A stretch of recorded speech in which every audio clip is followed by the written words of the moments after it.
Welcome to Living 4D with Paul Chek. Today, Paul welcomes back musician, poet, artist, and author Ian Morris. Hello, everybody. Welcome to Living 4D with Paul Chek. Super excited today. I've got my buddy Ian Morris back visiting us here at the Rainbow. And I'm sure those of you that listened to my first podcast with Ian already know Ian makes amazing music. And we began today by making music to get ready to do the podcast together and to harmonize. So, Ian, welcome back, bud. Oh, thanks, man. I'm so excited to be here. It's been fun hanging out. Yeah, baby. Woo! Well, you were here how long ago? January. January. Lots happened. You've been busy with life and the growth of your business and all sorts of exciting and interesting changes in your life, but you've been up to a lot, and boy, I'll tell you what, I sure had a hell of a positive response from that podcast we did together. How about you? Yeah, me too. Yeah, there's a lot of really positive feedback. People saying that they saw parts of me that they had never seen, just friends, and then just new people from the outside world coming in saying, I really found your music through Paul Chek, and this was a blessing, and it was just really cool to connect with so many new people. Well, we might have to do some psychic surgery today and get some new parts of you out on the table. Yeah. We covered quite a lot in the first interview, but since then, we've been in contact quite often, and I was really touched by the testimonials you sent me from the veteran that had really had a healing effect from your music. And I know you've been working with traumatized veterans to help them heal using your music. How have they responded? And maybe you can share how that's all unfolding and what you're up to with the veterans, because that's a group of people that has really struggled to find their center in many ways. Yeah. So we're working with two groups. There's a group in Seattle, Tacoma, Washington area called Veterans Rights, and they are working with it on a weekly and monthly basis there with the guys. And the feedback, I've done some sessions with them live over Zoom, and it's just been really amazing. The testimonials and feedback of like everything from pain relief to just releasing trauma, crying tears and just let goes, and just people saying it's really helped their overall mental stability, having that, new piece that a lot of them had never explored music in that way. So that was really powerful, and just the ongoing process of that, they're finding new ways to implement it into different programs with the veterans. And then on the East Coast, we're working with a woman who started a thing called the Sound Bar, which is basically utilizing our music in a spa situation where people come in with headphones and there's little meditation cushions, and they sit down and take 30 minutes, 45 minutes out of their day to devote towards meditation. So veterans started coming into her sound bar, and the veterans, one of the testimonials that we're going to have on video very soon, there was a veteran that was on 13 medications, and just in a month of working with the music through the sound bar, he's down to 2 pills. Wow. And major changes in his life, and he just was raving, to the sound bar about how powerful this was, that he started bringing other veteran friends to experience this. And so it's just something that now we're setting up a clinical trial with the veterans, with a PhD candidate that is really interested in how this music is affecting the overall mental stability and just health of these veterans. So it's going to be really cool this coming year to see that clinical trial go. I'm curious, how do you access that music when you're creating it? Do you find the traumatized, broken parts of yourself and use that as the vehicle of how to structure the music in order to bring about a shift in yourself, knowing that there's parallels between other people, or how do you do that?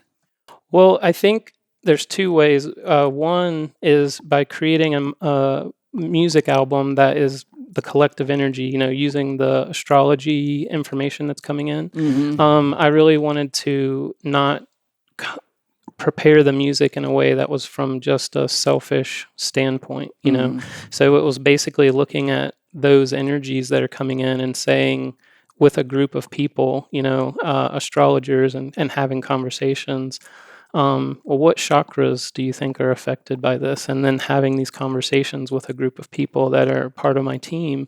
And then I go into meditation, before I create the music. And in the beginning, I've been doing this for 7 years now, creating these albums.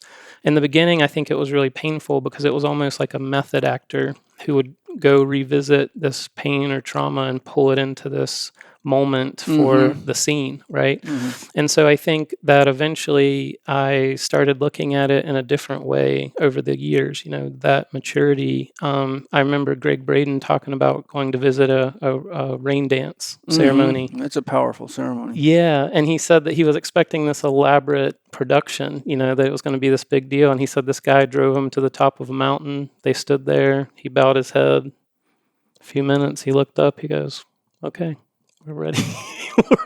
And so he said a few minutes later, the rain started, coming. And he said that this guy was so evolved in his practice that it was just straight to spirit, and so instead of me visiting those hard parts, I started really looking at the perspective shift of wanting to be a part of that humbling situation, of being a part of the release work and the healing, and just really asking spirit to work through me in those meditations and to just really prepare something that was going to be utilized in a wide variety of a whole plethora of different situations for people, and just trying to provide the channel for that to happen. And so, you can't please everyone all the time, but hopefully you do.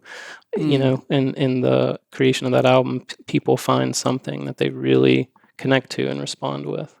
Well, yeah, you can't please everybody all the time, but Jung speaks of the objective psyche. Are you familiar with that concept? Yes. So inside the objective psyche, you have all the archetypes, and you have all the forces of consciousness or the psyche that are common to all of us. So, you can have the wounded warrior, right, which is a part of the archetype of the warrior, and then you can access the archetype of the wounded warrior. And so, because there's something common in all wounded warriors, right? They're warriors, they're wounded. There's a lot of, many paralleling themes, right? So, it could be everything, like from the pain of separation, the loss of brotherhood, the trauma of having to kill people that are human beings, the fear of not coming home, and the fear often of coming home, because sadly, soldiers used to get a warm reception when they come home, but Vietnam was kind of the beginning of a shift in the psyche of, I would say, the Western population, at least, where they came home to this sort of emptiness, Right. And then they're coming into a world that moves very, very slowly compared to the intensity of what they're used to. The reason I'm bringing that up is I'm curious, when you're working with the astrological energies, how are you engaging those energies? So basically each month what I'm trying to do is accentuate the more playful energies and kind of alleviate, have things that are set up to either ground or release, dissipate, create movement of stagnant energy in an individual. And so we're working with everything from body organ frequencies to chakra frequencies, but also planetary frequencies. So if there's a planet that's in heavy, a heavy energy, or like a retrograde or something like that, we want to do something that puts it in a direct, using that frequency, setting an intention, and then using that as if it were direct. So you're creating a balance and the individual who's working with that. And sometimes even on personal, like frequency coaching sessions, we'll even work with a person's, Western and Vedic astrology in the creation of custom tracks for them. So it just really depends on the approach. But I mean, though, are you working with it by reading an astrological report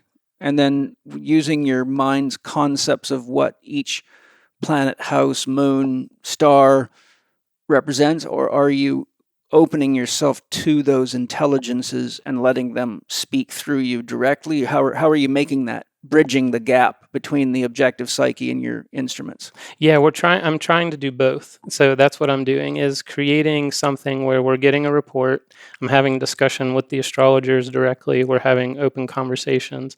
And then I'm going into meditation and doing a channeling, which is basically taking that information into account. But then also oftentimes there's times when I'm in those reports and I'm like, okay, I have an idea based on this conversation where we're going with this, and then I get into the meditation and channeling, and it's completely different. I've even had things where I've lost complete songs, like they just got deleted completely. Yeah, you were telling me about that a while back. That's very interesting. Yeah. And the losing of the complete song, what do you think that is? I think it's spirit moving me in a different direction. Yeah, just to say. Yes. Yeah. Nope, this isn't it. So let's go with something new. And a lot of times, even this past month for the October album, I had 2 songs that were ready to go, and Spirit just really moved me in the last 3 days to create 2 new tracks from scratch. And I just felt very positive about them and the placement of the album, and just they came through in just a very open and clear, direct way that they just let me know they were supposed to be on that album. Yeah. So, yeah. There's a lot of PTSD from COVID now. I mean, Yeah. geez, especially amongst the kids. You got your guitar there. I'm curious, could you kind of let your soul play some trauma healing music for everybody that's found themselves in a broken family and a broken-hearted situation because of COVID? Yeah. So some of my favorite chords are these kind of jazz chords. They just have a very powerful feeling to them. And when you put them together in progressions, they're just beautiful to me. And I feel like a lot of the people, when we put these chords and these progressions together, have really powerful movement in their body. Mm-hmm. And so I'll just do a little finger picking, very inspired by the Beatles.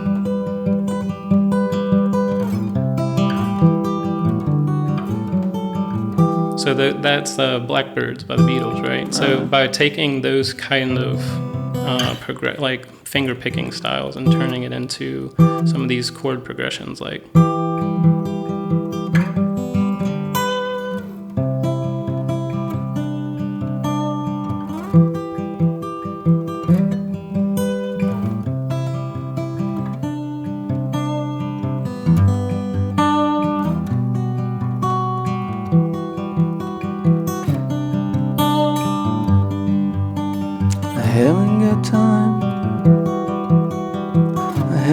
Time for the pain.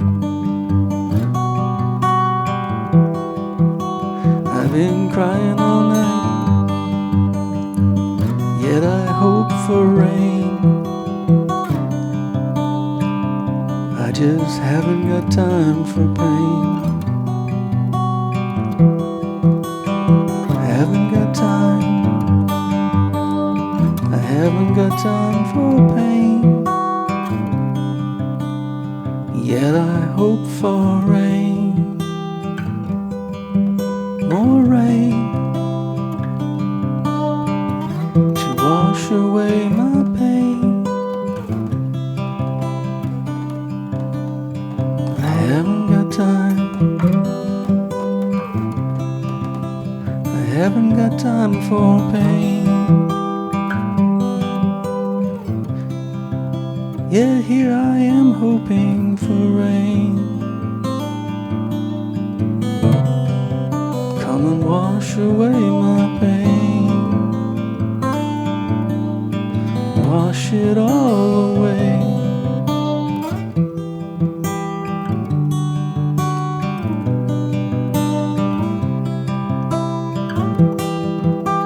Soon enough it'll be a sunny day.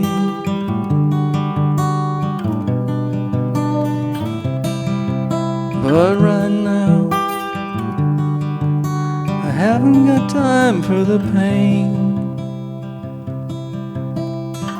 Begging for clouds, begging for rain, to wash away my pain. I haven't got time. Haven't got time for pain. Soon enough, the clouds will part and the sun will be here again. That's just what came to me when you were playing. That's cool. So I just let it come. Yeah, it's awesome. That was fun. Yeah. I feel better. I don't know. There must have been something in there that needed a little juice, a little dissolving, a Yeah. little alchemy. Yeah. I like that. I wish I could play instruments like you do, because boy, I'll tell you what, I have so much that I want to get out. That's why I paint, because it's kind of coloring the music, really, I guess. Coloring, painting the color. It's all frequency, right? Yeah. I don't know. What do you think? What do you think's going on with all this stuff? Well, I think creativity is one of the highest forms of healing, and it's not just, it's a double-edged sword with that, it's like one way the person who's creating it is having this expression and this release work. And like you said, working with colors, poetry, music, dance, like when you move your body, you're moving energy. And, but the other side of it is you create these children that go out into the world. We were just talking about this earlier with the podcast, how it's affected so many people and brought people together and new connections, new businesses working together. And so you've created something that not only was a creative expression and a form of healing for yourself, but now it goes on as its own entity that's connecting people and helping people heal and release and maybe even triggering some people, that's another form of healing, right? Yeah. Well, that's how you find where all your hidden stuff is. Yeah. It's that's why I say, if you want to meet the devil, just pick a fight with Jesus. Meaning everybody that's, got their own fixed ideas about Jesus, all you got to do is say anything that goes against him, and then the devil comes out. Yeah.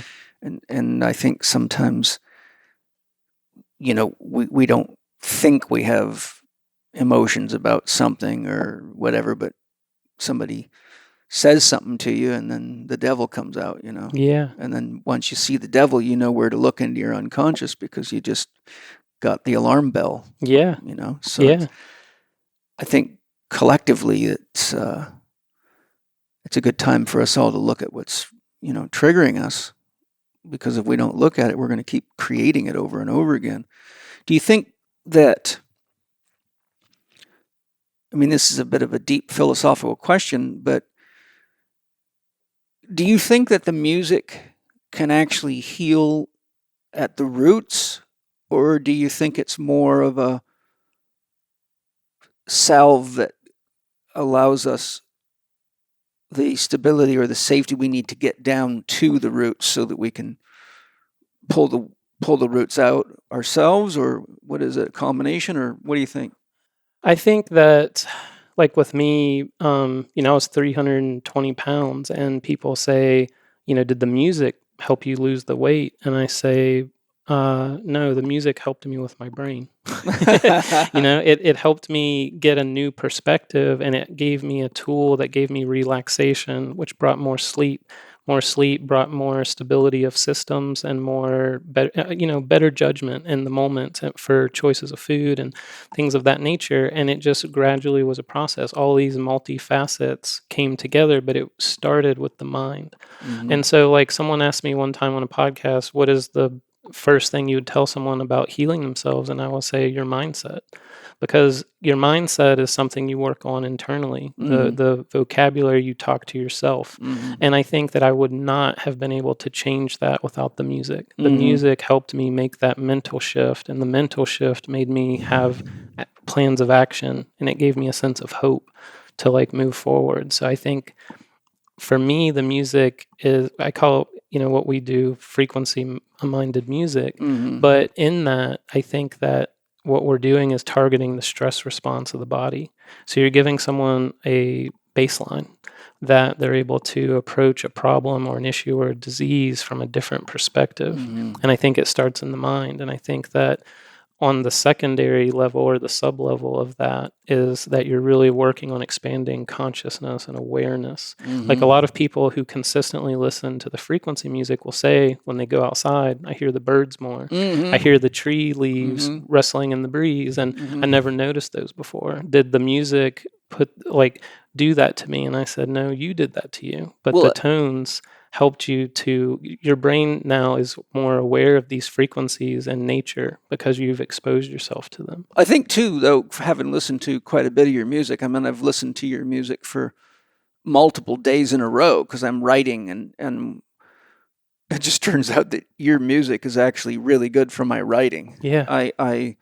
I play the pain and the anxiety tracks. Yeah. Not because I'm suffering pain and anxiety, but because the frequency and the energy of those tracks, the way I can best describe it, in my third eye, when I think of your music, I see paradoxically a hot ice cube melting. And so because I'm trying to release a message from myself, the vision I get is that the music that you've made to help with anxiety and pain, actually, if the information I have bottled up in me is like the ice cube, it's as though that the music is letting it drip right out through my fingers into the keyboard. And so I feel like I'm almost like laying in this river and it's taking me where I need to go. Yeah. And I find that I don't find thinking helpful when I'm writing, paradoxically. Yeah. Like I'm not actually sitting there thinking, oh, what do I want to say now? It's more like, kind of like when you write poetry, sometimes you can go back and restructure it and then think about it and you say, okay, I can make it better. But initially, you know how it comes. It's like the next breath, or like an orgasm. It just starts rolling on its own, and the next thing you know, it's on the paper. Right. And so I find that when I'm listening to your pain and anxiety music, and I have the other ones that you've given me as well, I listen to them all, but I find that I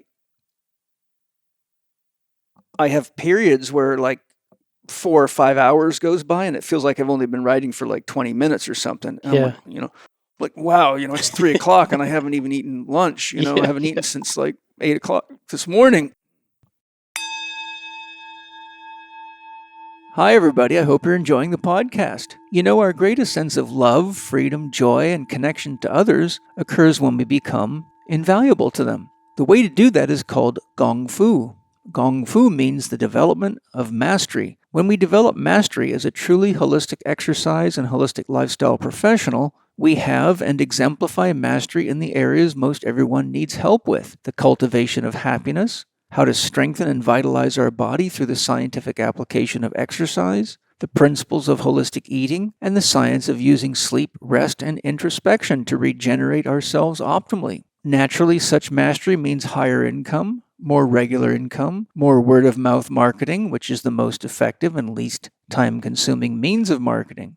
Those with masteries always have people seeking their wisdom and help, regardless of how good or poor the economy is. Naturally, I've been honest in my critique of the fitness industry over the years, but trainers, strength coaches, holistic health coaches, and other members of the industry have a huge potential to change their clients' lives. They just need the right training and to take advantage of that potential to develop mastery. So this Black Friday, November 25th through 28th, we're holding a very special sale to help you realize your potential as a trainer or coach, or to make yourself invaluable to your clients. Whatever your goals, whether it's opening a new practice, finally becoming a full-time Chek professional, specializing in your practice, or just filling the gap in your skill set, we have a course for you. For easy, time-efficient learning in the comfort of your own home, check out our online courses and promos at blackfriday.chekinstitute.com. That's blackfriday.chekinstitute.com. Purchase one e-learning course and receive a 10% discount on your order. Purchase 2 e-learning courses and receive a 20% discount. And if you purchase 3 e-learning courses, you receive a 30% discount on your order. For our advanced training programs, enroll in your advanced training program course, pay up front, and save $660 when you enroll, or choose an extended payment plan of up to 11 months and save $330. Become invaluable now. Go to blackfriday.chekinstitute.com and take advantage of these incredible offers. The sale starts Thursday, November 25th and runs through Monday, November 28th. Here's an insider tip. If you go to the link provided, you can sign up for early access to the sale and save your place in an advanced training program before the seats fill up. Everyone you help create more freedom and live pain-free will be more than glad you did, and you will too. After all, what's more rewarding than being invaluable because you are helping people look and feel better each day? Again, go to blackfriday.chekinstitute.com.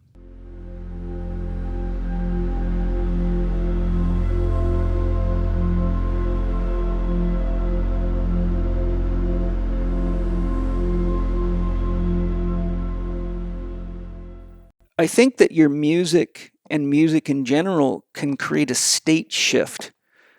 And I think when people are wounded or scared or depressed or sad, it's almost like a record gets stuck in a groove, and it just repeats over and over again. Right. And I think that's a problem because if you're not careful, you can be so caught in the reverberation, the echo, that you don't realize that you're actually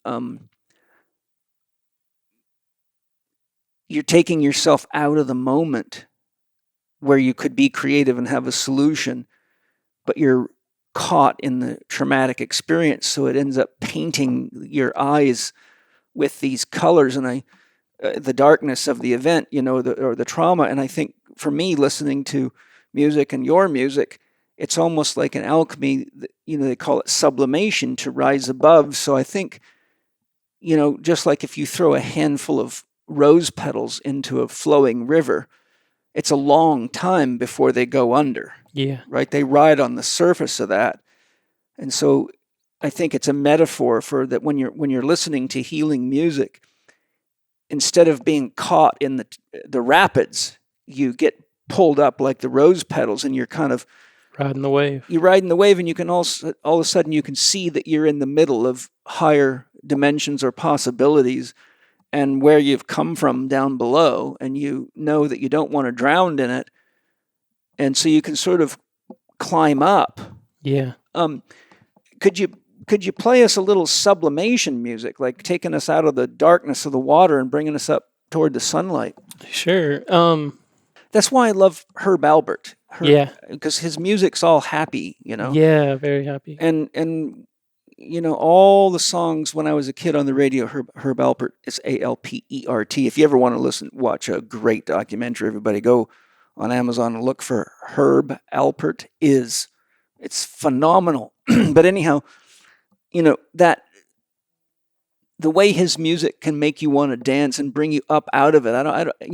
Personally, if someone told me that my house just caught on fire and then they put on some Herb Alpert, I'd probably dance my way over to check the house out and say, oh, well, guess we can build another one. Yeah. Well, let's do some more like strumming chords. So it's really interesting with music too. So I had some friends that were saying, hey, I really like metal music. And I said, that's cool, And they were like, well, I can meditate to that. And I said, so I said, okay, cool. And I was like, I personally can. I used to like heavier music when I was younger, but I kind of, grew out of that, I guess, or not saying there's anything wrong with it, but, and, everyone's teach their own, right? But I think what's interesting is that one man's ceiling is another man's floor. So I think like music is this thing that communicates to people without vocabulary or language, and it's a language of its own, without words, I guess is what I'm saying. I think it's more related to the emotional body, where words tap into the ego's intellect. Yes. And so you were talking about the periscope, and how painting brings you from this tunnel vision into this wider scope. And I think for me, when I hear chords that are strummed and they sustain, and then it's like what's really happening there is not the chords, it's the space in between the chords, right? So it's the...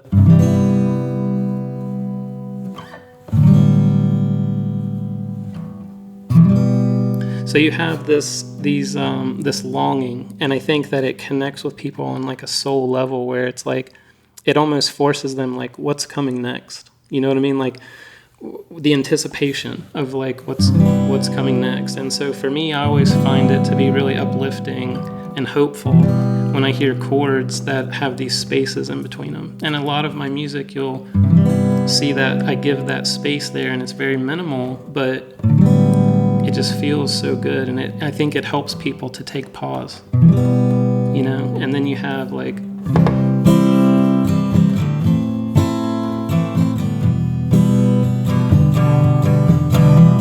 So like this is a great example of how you can do that.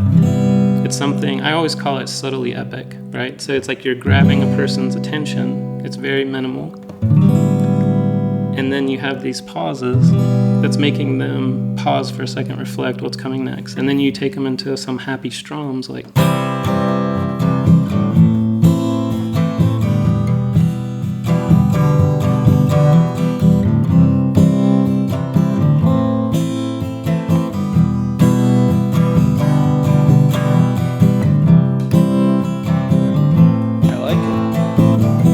So it's like, I just think it's really neat that you can really affect mood by just those little subtle dynamics in songs like that. Yeah, I love it. I while you were playing that, especially when you were strumming and leaving the gap, all of a sudden in my third eye, I saw a great big white Persian cat and a woman's hand reaching out to stroke the cat. With each time you stroked the chords, the cat got stroked and the cat started to purr, and it looked right at me with its big eyes. So, you know, that's neat too, because cats are very therapeutic for traumatized people. Yeah, and I think that right there, the imagery that just came to you, think of it as an artist or a poet. Music is so influential in that creation process because it sets this mind canvas, you know, going into that imagination land. And I think music is so inspiring for a lot of, you know, production, creativity, all those types of things. I just think it's really cool.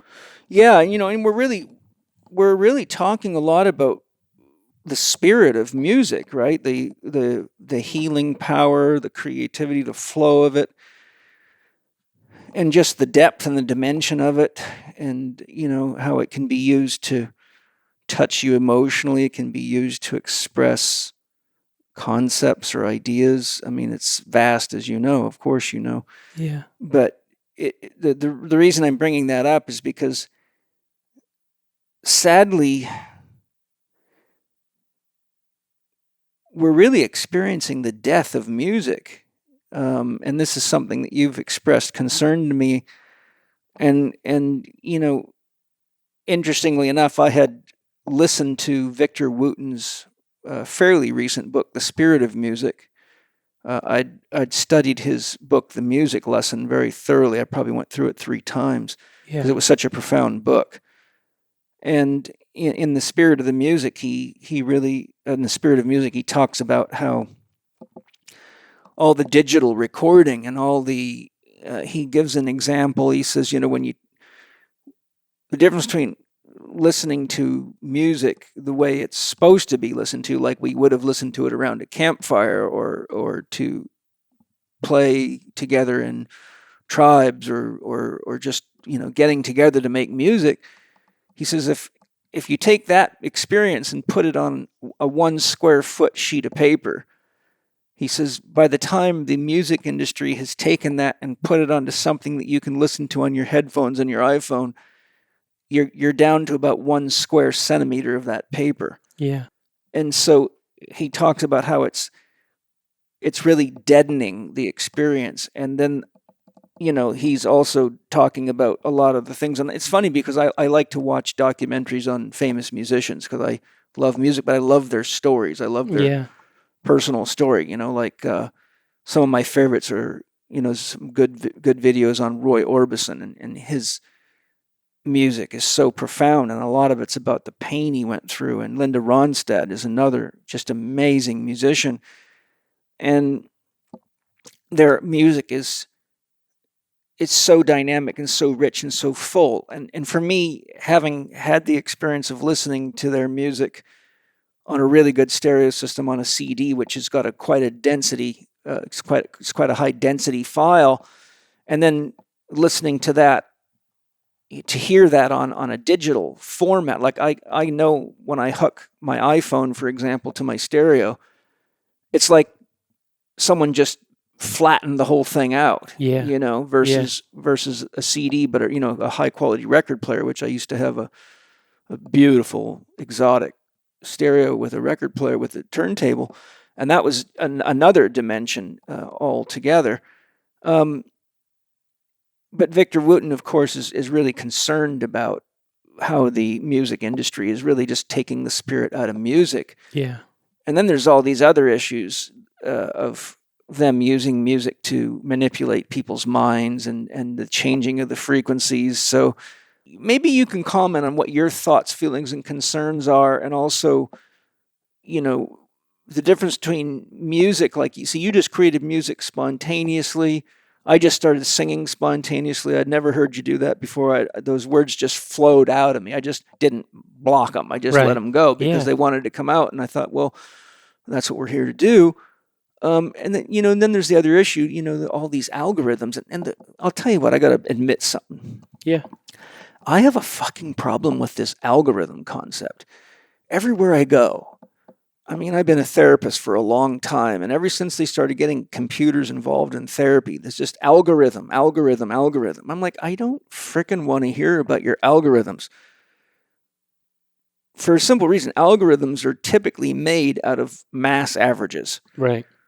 So, if you want to do a calorie counter for somebody, you say, okay, let's take 1,000 people and see how much calories they burn. And then you have some people that are burning a lot and some that are burning hardly any. So your algorithm is kind of like an average of that. Right. And the analogy I give people for that is to show them how dangerous that is. I say, look, I learned this studying Marie-Louise von Franz, who was Jung's assistant for a long, long time. Very, very smart.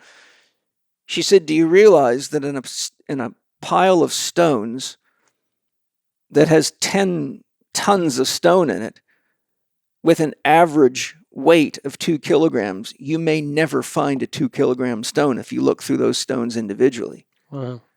Right? So if you think about it, imagine like 2 dump truck loads full of stone with an average weight of 2 kilograms, but you can't find a single 2-kilogram stone. Why is that important? Because each of us is an individual. Yes. So we represent that 2-kilogram stone, but here the algorithm's supposed to be representing us, but we're not there. Yeah, we're not being addressed. We're not even being addressed. Right. So what happens is it takes, it's like following a recipe card to do therapy. And that's one of the things that's been so challenging for my students, because they're used to being told what to do all the time. Right. But I'm saying I'm not here to tell you what to do, because in order to do that, I have to be there with you for every single client, and then I'd be doing the therapy. And so what would be the point? Each individual, we can say, okay, they've got pain, or they've got imbalance, or they have a relationship crisis to work through, or any number of things. But if we put them into an algorithm, we take away the human connection, and then now you've got robotic therapy. That's the closest you could come. Right. And that would be like having a robot for a cat instead of that Persian cat that I saw that purrs and looks me in the eyes and knows there's a relationship going on. Right. And so, as a musician, it's certainly got to be, well, instead of saying what it's got to be, what does it do to you? What happens to you when you watch all this in the news and you hear about it, you witness it? Not to mention what you've told me earlier is that now they're just using it to rip musicians off. Yeah. Yeah. Well, there's a lot here. I want to say yeah, well, no. I filled your cup up. Yeah, you did. So let's go back real quick to talk about Victor Wooten. First of all, bass player, Bela Fleck, Flecktones, just tremendous musician. Mm-hmm. Amazing guy. Yeah. I love watching interviews with him. But what I was going to say is I remember seeing an interview with him talking about them touring Africa. They went on an African tour, and he was talking about the difference of the way people received the music. Mm-hmm. And he said that the entire village came out and that they cooked and they danced and they talked and communicated and had this huge open free expression, and everyone was excited. And then he talked about going on tour in the US or Europe and how different people were to receive the music, that it was almost a ceremonial, ritualistic embrace in Africa, and that each small village that they toured, like everyone in the village came out, everyone. And it was just a celebration, dancing, all of that. So I get that, because when you look as a modern musician, music has been so disrespected.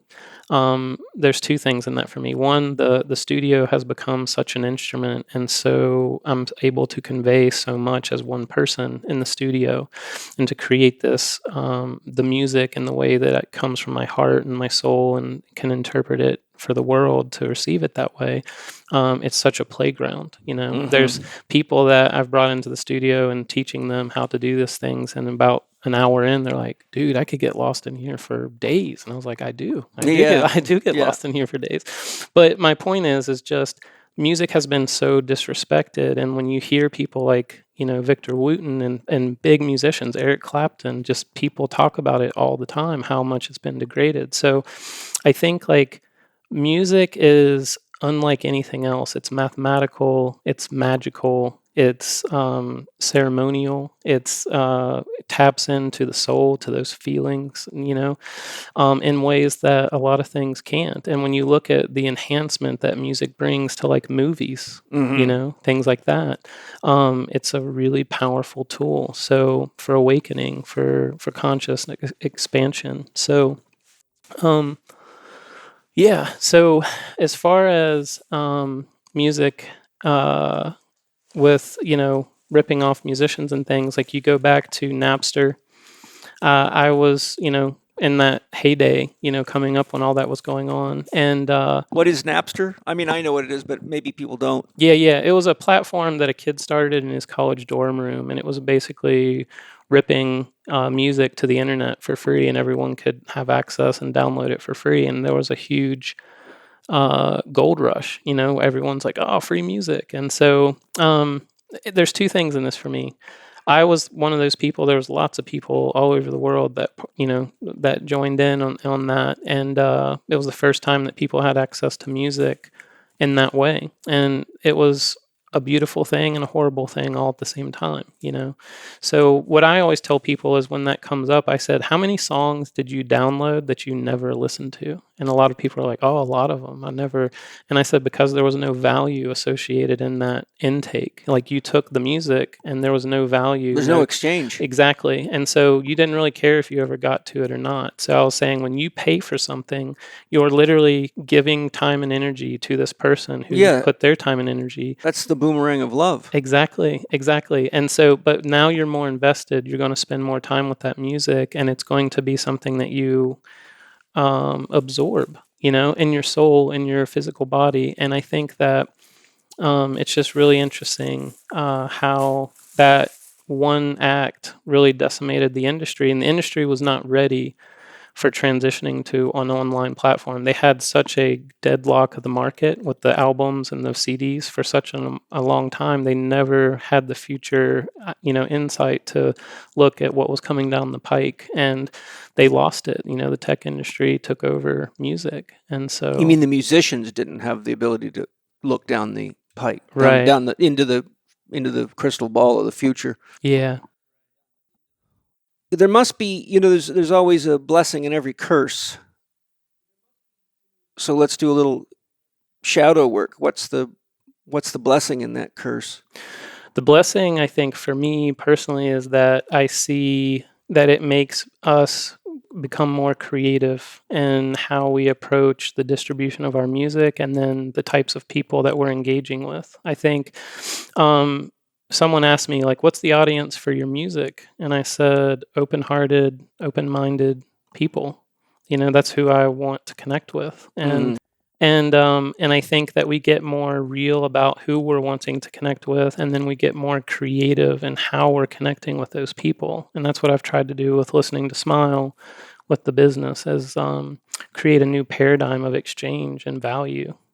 Yeah, I think also the gift is for artists to take more responsibility for how their music is managed, disseminated, and not. You see, because what I've seen from a life of looking at these issues and studying countless documentaries of musicians who are shedding many tears about, I mean, look at the story of George Michael and his huge lawsuit with whoever it was that was managing, I can't remember who, but, you know, basically it got him when he was young. And, you know, in the documentary I watched, they even talked about the contract, and it was, you know, it's really like a mafioso type agreement, you know, like they control every aspect of it, and they wouldn't even let him play the music he wants. And when Linda Ronstadt wanted to play what she wanted, they would always tell her no, and she would say, well, that's too bad, I'm going to do it anyhow. And then it became very successful, so she had to train them, you know. But she never lost control, right? She you know, was probably the first female superstar that really kept her keel on her sailboat and took responsibility for her own direction, even if it meant losing her record deal. Right. What I'm saying is that because when musicians are young and up and coming, they're often desperate for notoriety and they're desperate for money. Yes. And so those two make for dangerous liaisons. Yeah. Those two get you in trouble. But then you get some musicians, many of which most people wouldn't even know, but they play because they are channeling. I think they're channeling myth. I think they're channeling healing. I think they're channeling higher consciousness. Even some of the rappers. I mean, I'm not somebody that really likes rap music, but every now and then you come across a rapper who the words to their music are so deep and profound that they take you on a journey of some kind of a self-realization process. Point being is I think that the musicians are coming to the realization that they have to be more conscious of what their dream for their music is, and for who they want it to get to, and for how important it is for it to maintain its authentic structure and its body and its feeling and its tone, or it ends up becoming something that many of them put a pillow over their head and cry about, you know? Yeah. Hi everybody, I'm excited to share Symbiotica's new molecular hydrogen supplement. I don't know if you've studied molecular hydrogen at all, but Dr. Mercola is very big on it, has a number of articles about it. It is a very good free radical scavenger, so it helps protect against oxidative stress, which is a real important thing in our environment today. And some people find that it helps with recovery and improves athletic performance. I've known people who have used it and told me it definitely enhanced things like their deadlift, particularly their performance when doing things like 5Ks and 10Ks. Molecular hydrogen is made of hydrogen. Hydrogen, you might remember, H2O is the key component next to oxygen in the water molecule. So it's very, very abundant in water throughout our body, but when you take it in this way, it's able to do other things that it can do when it's not coupled with oxygen directly. So it's a very, very hot product out right now. A lot of people speak very highly of it. So with the benefits of free radical scavenging and reducing oxidative stress and potential benefits for enhanced recovery and athletic performance, it's probably a really good thing to give a try, because the worst thing that can happen is you'll have a lot better health and better athletic performance. To get 15% off this product and all the other amazing products by Symbiotica, go to symbiotica.com and use the promo code L4D15 at checkout.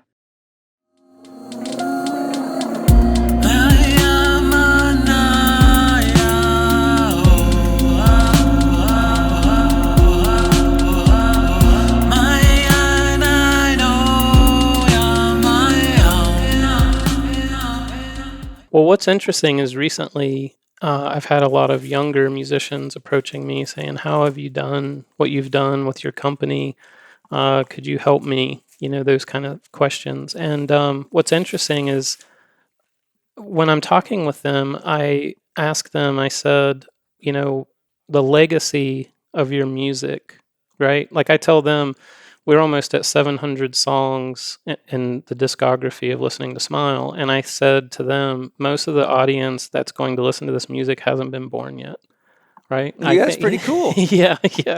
And so I think like I did something that was very different and a little ahead of its time. And the entire way I was going against the grain. I mean, everyone, family, friends, people around me said they didn't like the name of my company. They didn't like that that I was making upbeat You need music. new friends, baby. I know. So there has been a lot of shifting of that too, you know. But my point is just if I would have listened to anyone, I would not be doing what I'm doing. And neither would I, believe it or not. yeah. And so what's really neat is I tell them, think about not what the trend is or the fad or how to make money right now. I'm like, create something that you're proud of and something that you're passionate about, that your heart's into, that is what's going to connect with people. I said, you know, a lot of the new artists, they come in and they have a record label that brings in 5 producers and here's the template of making the music. Here's how you're going to make $1 million. Here's what you're going to do to be popular. And then those songs hit the radio waves, they're played out and they're just thrown away for the next new thing. Mm-hmm. But I told him, I said in the 70s when James Taylor went in the studio with the Beatles at Apple Records, you know, they were like, what kind of album you want to make? Let's put it from your heart. Let's do this. And that's what Herb Alpert did with A&M. Yes. Exactly. His whole thing after going through this stress was, I forgot his partner's name, but he said, you know, let's start our own music company and let the musician direct their own music. Right. And so in the documentary, Herb Alpert they go into that quite a lot. And it's really beautiful. And it was sad when he finally decided to sell the company. I mean, you know, Herb Alpert's like 84 now, so he's still making great music. But he reached the point where he wanted to simplify his life, is what the message that I got out of it. But it was amazing to see some of the comments from a lot of the musicians that had worked with them at A&M Records, and the sadness of the fact that way of relating with musicians was now potentially dying out. Right. Because I think they were the only ones doing that at the time. Yeah. Well, I think what's interesting is the industry has been dictating to the market, right? Yes. Yeah. Sounds like the World Economic Forum. Yes. So I think like one of my favorite people that I love listening to talk about this is Frank Zappa. Yeah. Yeah, Frank Zappa had his own record label. Never go where the Huskies go. Never eat that yellow snow. Watch out for the doggy-doo ice cream cone. Yes. So he was a living example of not being afraid of speaking his truth, putting out artistic expression that was from his heart and from his soul, that he didn't care what people thought about it. It was just, you're going to accept this or not. And I think like when I really think back about bands that had major impact on me growing up, it was people that you cannot say they sound like anyone else. Like the Doors. There's never going to be a band that comes along and you're going to be like, they sound like the Doors. Like they were just their own unique sound. You know, Frank Zappa, his own unique sound. Like there's just this really distinctive thing. So my point is these are people who were dictating to the market their creative expression, and they could care less if you liked it. And then the market responded by saying, we like this, we're going to buy your records. And there was really, because he owned his own record label, there wasn't an industry that was like imposing, you know, these guidelines or templates. It brings up a story from the Herb Alpert documentary. Yes. What ultimately led him to starting A&M Records, he was in England, and I forgot the big studio over there, but it's famous, the Beatles. Abbey Road, I think, yes. Yeah. And his first observation was the place was sterile. It was like being in a doctor's office. But he talks about how they had just recorded a track, and he was listening to it in the engineering room, and he thought that the bass needed to come up. So he reached over to the soundboard, and right when he was pulling the bass up, the engineer slapped his hand and then gave him a lecture about how he could lose his job because he's part of a union and he's not allowed to touch that. He doesn't have any training, blah, blah, blah.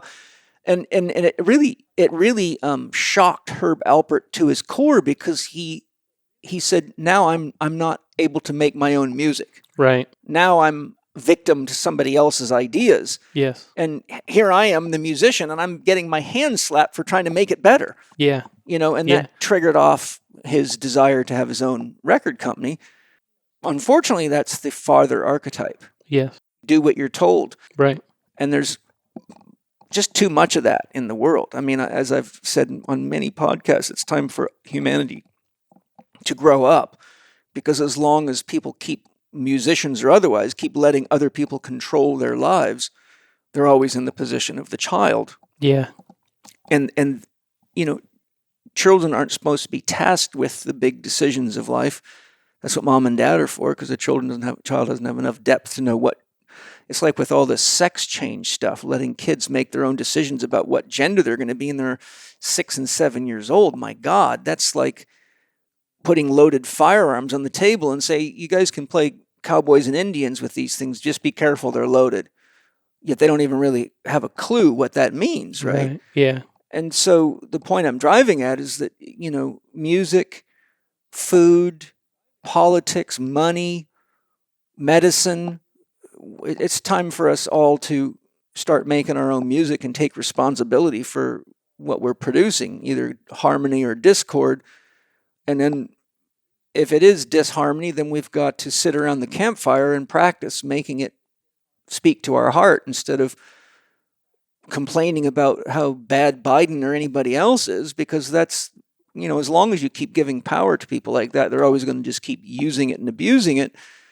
So I think what I'm seeing in the music industry is that it's a reflection of the psyche of humanity, and that it too is putting us back into a child archetype where someone else is controlling it. But we've got to step up and say, okay, wait a minute, that's just like Herb Alpert did. I'm going to start my own music studio. I'm going to start my own recording label, and no one's going to tell me what to do anymore. That's an adult approach. You created your own system for being paid and for disseminating your music and for making it fair for the artist. And oh, by the way, I forgot to tell you something interesting happened this morning. Yeah. Oddly enough, Ian Morris is in my house with me here. Mm-hmm. And Hava emails me and says, Paul, I'm in San Diego. Oh, wow. So those that you don't, Hava's an amazing singer that I turned Ian on to. Yeah. And absolutely beautiful woman, just like divine mother. Yeah. And so I thought that was wild that Hava is actually in San Diego right when you're here. Yeah, that's so cool. It's trippy, man. Yeah. I was watching, and I've had personal conversations with, and I by the time this podcast comes out, my podcast with Sean O'Lear will be out. And Sean is a very deep guy and very spiritually tapped in, and one of the most amazing people I've ever podcasted with in my life. Catholic priest for 50 years, degree in integral psychology, degree in mathematics, a philosopher, speaks 6 languages, master storyteller, traveled the world. He's in his 70s and he's just still alive and sharp. But what made me write this down is because he did a lot of work in Kenya and Africa and places like that. And he said, you'll never find an African with low self-esteem. He's, you're describing how when they would come do the concerts, that everybody in the whole village would come and sing and dance. Yeah. And so what he says is that if you look at their creation stories, they're very different than what's in the Bible or in religious scriptures. Right. And they're almost always very empowering, and they're talking about the higher beings or the divas or the gods as inspirational and inspiring us to become more of our potential. Yeah. And so because he talks about how in a lot of these third world countries, there's 2 religions, the surface religion, but then the one they really practice. Right. And so he says, when you get down there, he says, this is why they don't have self-esteem problems. But then he was talking on Open Minds with Regina Meredith in a 2-part series. It's out right now. It's very, very good, with another guy. I don't remember his name. He's also very good. But they both had done what would be like missionary work, or, the work of a priest moving around to different countries. And they both stated the same story, even though they were in different regions of the world, that these native peoples had no self-esteem problems because they didn't actually buy into the canonical versions of scripture that were often imposed or forced upon them. So it seems to me that, what is organized religion? to canonize something means everyone's going to study that. It's the law. It's the way it is. It's the code. It's the algorithm, right? Yeah. But then to get under that and listen to the stories of our ancestors is really more like sitting here with Ian and his guitar, having the authentic experience of the medicine, so to speak. Right. And so both of these people, and Regina chimed in and she said, she had been away. I think she was in Africa or India, I think she was in. And she said, even the very poor people, they're happy and they've got this bubbly spirit. And she said she flew into the London airport and everybody was downturned. Their eyes are down and everyone's looking like they're in this state of complete doldrum and depression. Yeah. And so it seems to me that, there's a real story being told there. How do you think the way we create or engage music can function like a myth or a story to get us past the algorithms and the structure that's being imposed by religion, by government, by medicine? How do you address that in your music? Yeah. Well, so here's two really interesting things. Psychedelics. Oh, right? yeah. You got some? So it helps you see yourself in a different perspective first, I think. And then secondly, you start relating to the outside in a different way. Yes. You see the breakdown of structures. You see, why are we doing this? I know this is the way I've been taught this, or this is what I've been told, but now I'm seeing something a little different. And you start questioning, what if the world were different? I remember the Nag Hammadi text. Yeah. That blew my mind. Yeah.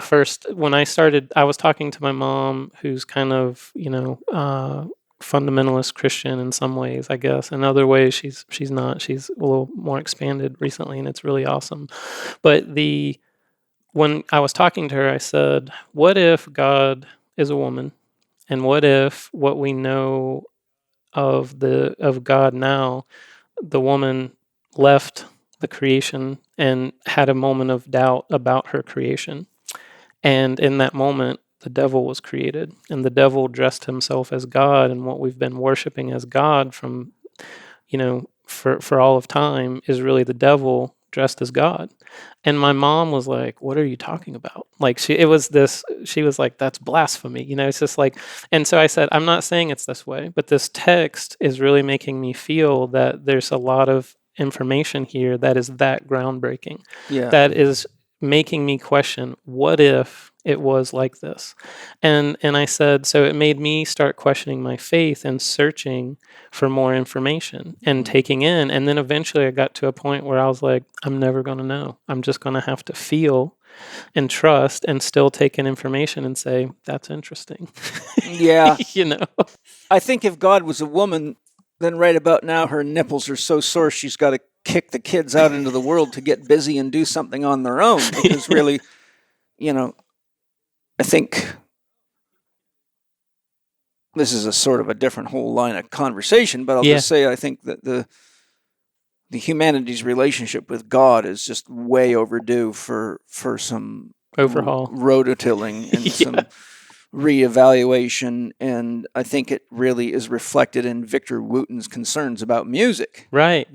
Well, just to kind of go to that second part of that is just that I think that music has the ability to transport you. If you think about music and you're like growing up in high school and you hear that, like someone puts it on again and you listen to something from that time period, you're like almost mentally transported back to that time, and you think about your friends and what was going on, and it's a time machine, Yeah. And so I think music has the ability to also project you into the future when you put intention to the deep listening skills of like putting on headphones, detaching from the outside world, listening to the music in a deep listening way, like no other multifunctions, just really being present in the moment with the music. When that happens and you place an intention in some simple mindfulness things like breath work, intention setting, you can project yourself into this new future realm. And I think it's huge for manifesting, creating new realities, new timelines. It's just a really powerful way to heal the spirit and to build the life that you want. I think frequency is the fuel. right? Mhm. So it's something that can help you with that. And so I think this could be a huge tool for the evolution of humanity. And I think that, psychedelics in their own way can be a huge tool. And we're seeing it come, both of these are coming, more sound healing is coming to awareness of the mainstream Mhm. and psychedelic, and that plant medicine is coming to the mainstream in a more, open way. And I think that these two tools have the ability to really open us wide open, open us up completely in ways that we will be able to receive and process information in a different way. A lot of people, unfortunately, are musically inhibited. Um, I think a lot of that stems from childhood and having teachers constantly focus on what's wrong with everybody. I mean, I've been teaching art and art therapy for a very long time, and probably the most common comment I get from my students in my classes, particularly my mandala workshops. I used to teach it in the holistic lifestyle coaching program, but it split people open so wide I had to stop doing it because it would throw us off for hours because people would be going through a catharsis. But the real sad thing is I remember a particular case. I've had many, but this one stood out. I was giving a art therapy class in Sydney, Australia, and there was a guy who was in the class. He's probably about close to 50. I think he was an accountant or something like that. But I could see he was troubled. People that come to my classes often are. And I was very busy. There was probably 40 or 50 people in the class. There was a lot going on, a lot of people needing my help. But I just happened to catch him out of the corner of my eye at the beginning of the class, and I could see him staring at his paper, and I could see that kind of, I'm afraid to do anything because I don't want it to be wrong look, Right. Yeah. And so time went by, and then I just happened close to the lunchtime, walked over and saw that he had an empty piece of paper 4 hours later. Wow. And so I started to talk to him, and sure enough, it was a story about how he had once been doing art and somebody reprimanded him and, or criticized him. And then the broken child was still stuck in him. And as I talked to him about what was going on in his life, it turned out to be that's the metaphor for his whole life, Yeah. right? He's been stuck in fear of other people's judgment. Yeah. And so I worked with him to open him up, and he got going and was able to create and make a mandala by the end of the day. But there was a lot of emotion and tears in him as he started to put things down on the canvas. So, I'm curious for you, what words of inspiration would you have for everyone listening that maybe doesn't think they're musical or has some kind of inhibitions, or maybe would be afraid because someone else might hear them and say, quit playing that lousy music or making so much noise like parents often do to children, especially if they have drums. Yeah. I'd love to hear you speak to how it is to get through that and what is the magic that is available to any of us just by making music, and if there's any particular instruments that you think are good for people to start with because of the nature of the instrument, what would you suggest? I'll say one name, Bob Dylan, Uh-huh. right? Yeah. So if you went by the voice that show, the standards that they're pushing on contemporary singers to sound this cookie cutter way, Yeah. not saying that those people don't have talent, they do, but it's looking for one thing, and Bob Dylan would have never made it. And what a poet, Yeah. what a creative expression, and what a game changer. He was a storyteller. Exactly, Yeah. exactly. And we would have lost that voice. And I think that for me, when I'm looking at people, I think the ability, that whole thing of it takes one to know one. Yeah. So the things that we encourage in other people are things that we have been let down in ourselves through the external world. Like we felt like we weren't encouraged, and now as we grow up and mature, we're the encourager, right? Because we understand the significance of what it's like to be unseen. Well, hopefully we are. Right. Hopefully we right. are. Yeah. Otherwise, we're still one of the people that needs to be encouraged. Right. Yeah. So when I say Bob Dylan, I have friends that will say, I can't really play or I don't have a rhythm. And I'll listen to them play and I'll say, man, your gift is your rhythm. Your rhythm is so unique and so different. Don't try to sound like us. Don't try to sound like these other people. Your rhythm that you have is very unique. It's very interesting. Yeah. And I think you should develop this. Don't worry about what other people are saying. Yeah. So I think like that encouragement for people to be unique and not cookie cutter and not try to sound like, because everything now is sound like the masses so you can make money. And what I try to tell people is you will make money for a short period of time. And then once you're used up, you're thrown to the trash heap. They're looking for the next new thing. Be something that, like I think of a lot about Ani DeFranco. She's a folk singer, musician. She's been playing music since I was in high school. She's still touring. People said, oh, she would have done this. She would have been a star. She's got a great voice. She could have done this. Yeah. What she did is she found her voice and sustained that for 3 decades, and she's made a living. She's got a nice house. She's got, nice recording studio. She has her own record label. So I feel like that is a win. You know what I'm saying? Getting to superstardom and burning out in snap of a finger, there's a lot of people doing that. But I think if you really want to find your voice and then you find your passion, you find your passion through that, you find your voice, that is where you're going to be a mechanism of change for the world, I think. So I think that I just try really hard to encourage people to find their passion, their connection. It makes, like, I was talking to Justin today at breakfast, at your house here, and he said,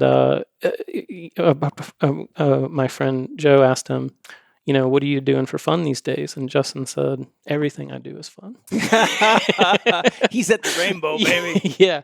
So I think like that is what you're looking for. That's what people need to be answering. And I think that we get these preconceived notions or these fear elements and we start unraveling our future. If we don't do this and we don't follow this template and this cookie cutter program, we're going to be a failure. And I think that the paradigm's falling apart and it's time to realize, like you're saying, taking responsibility as a musician, as a person, to walk into learning a little bit more about your body, learning a little bit more about nutrition and things where you start speaking like, this is how I feel. This is what this food does to me. This is what this music does to me. And it's like you're really taking responsibility. And I'll just say this to close that.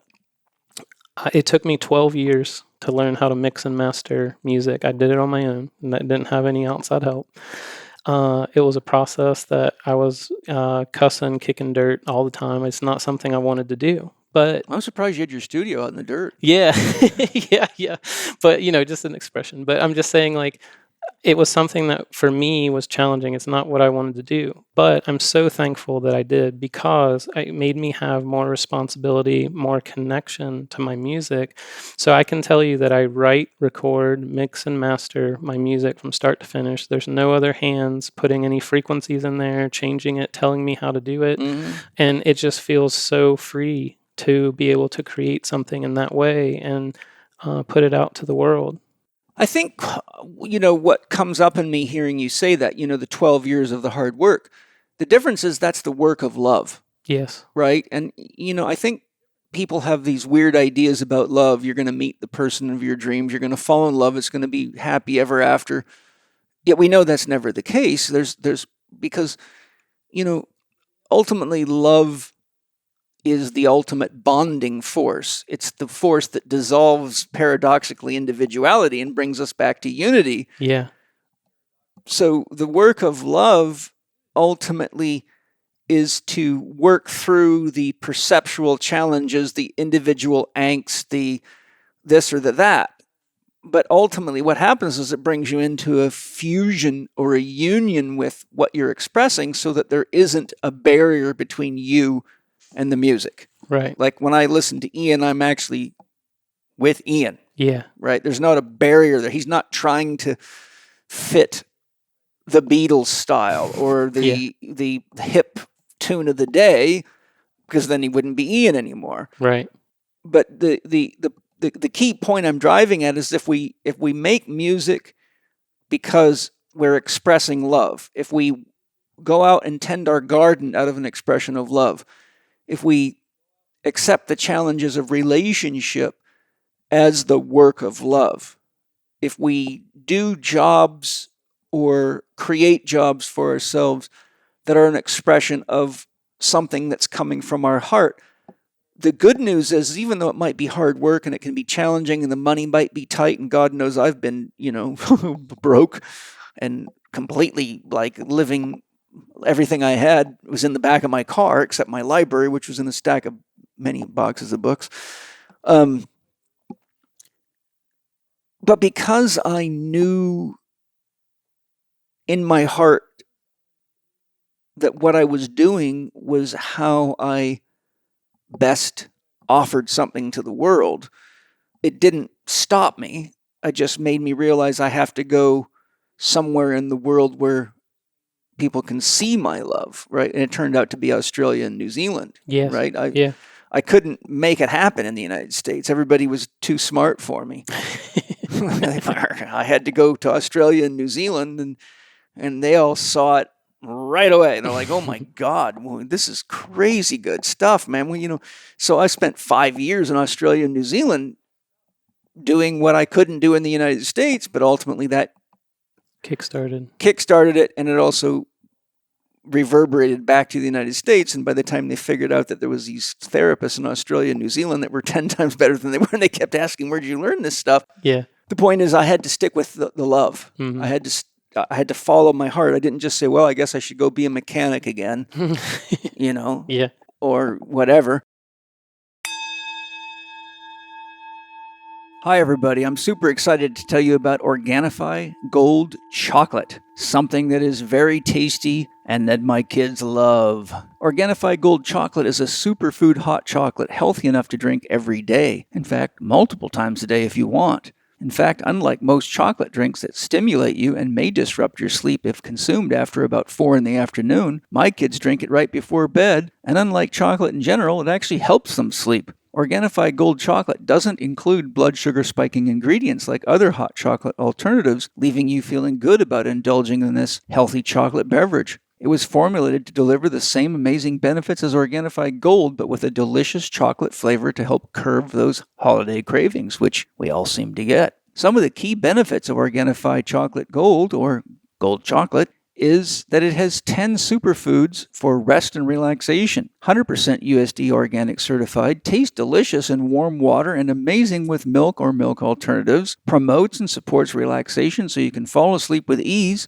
supports a better night's rest so you wake up refreshed, and promotes a healthier response to stress and gives calming support. As you know, what most people reach for when they want something super tasty and enjoyable is generally not healthy, but that's not the case with Organifi Gold Chocolate, which is USDA certified organic, certified gluten-free, and certified glyphosate residue-free, which is very important, dairy-free, which is great for guys like me, soya-free, which is very important, vegan, non-GMO, and clinically proven ingredients, 100% organic whole food, which means it's great for everyone. Save 20% on your purchase of Organifi Gold Chocolate by using the code capital C, capital H, capital E, capital K 20. That's Chek 20 on checkout. Go to Organifi.com, Organifi.com/Chek20. Enjoy Organifi Gold Chocolate.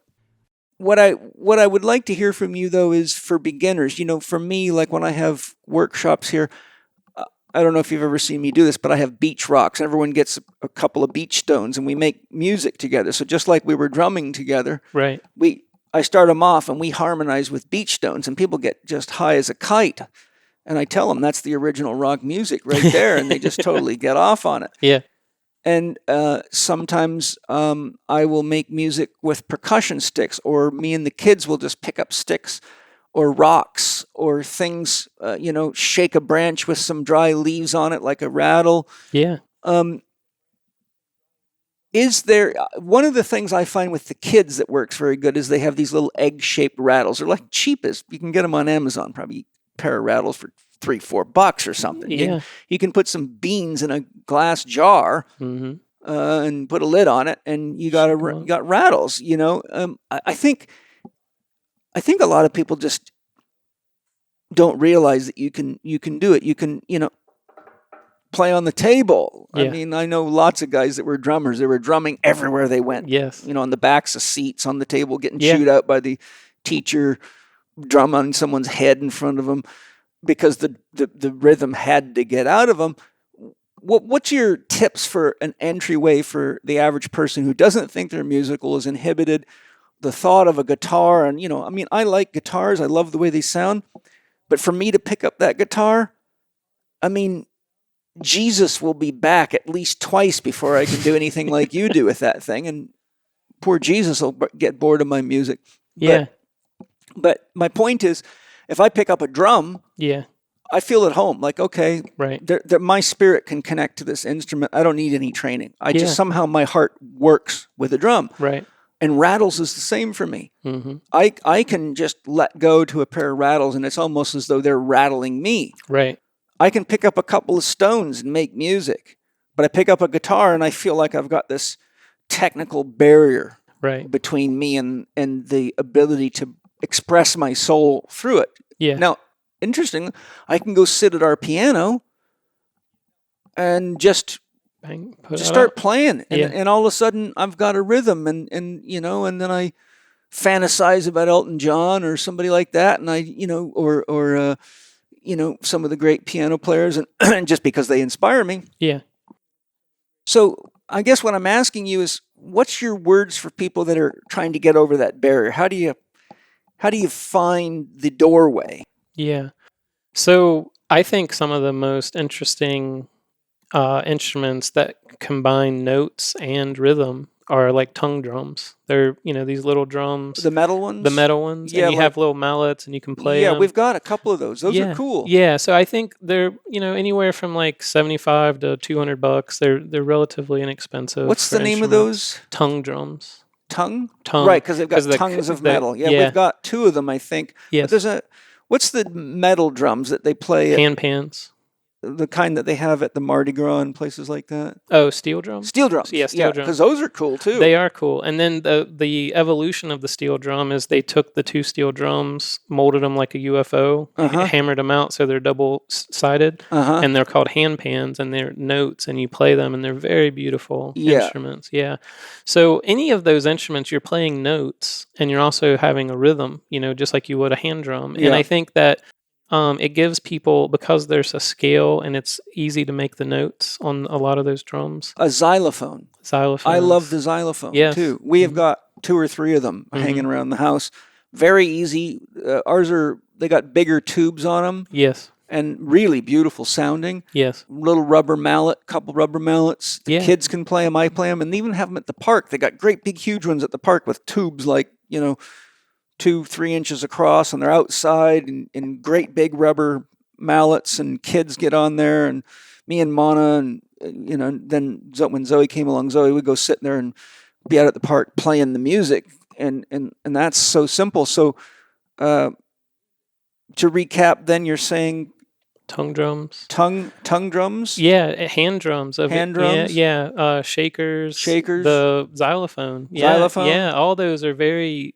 Tibetan bowl, too. Tibetan bowls. Very yeah, simple. singing bowls. Yes, all those things are just really, really cool. And I think like getting kids involved, at an early age with music Yeah, we is love it. massive. Yeah. Yeah, in fact, I got to do that maybe tonight with the kids. Yeah. Since you're here, we should all get in the music room. Yeah, that'd be awesome. That would be fun. Yeah. This goes with what we've been talking about. Art and our freedom of expression is now under attack more than ever before. I mean, what is censorship if it's not an attack on your freedom of expression? Right.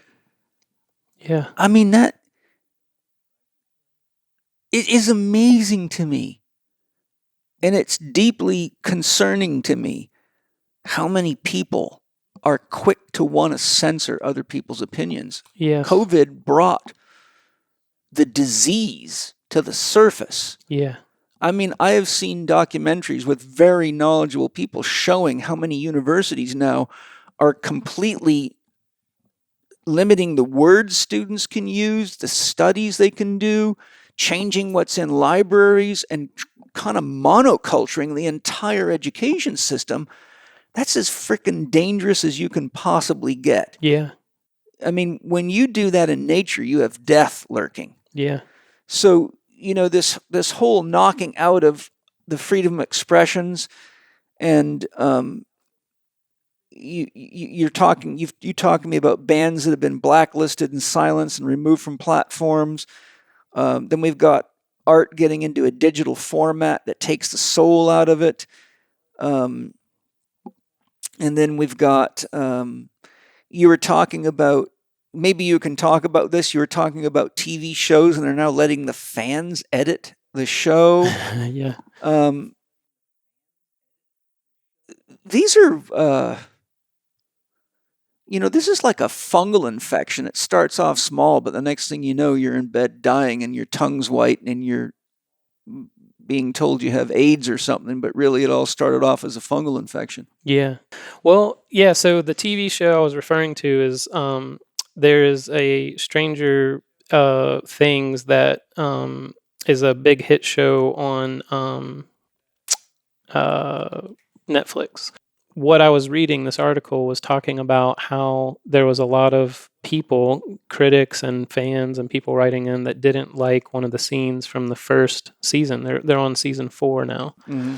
And so they went back and edited the episode because people were offended that it wasn't politically correct or, Oh you know, my God. and so they changed it. And so what What is that anyhow? I know. What is I know. politically correct? Yeah.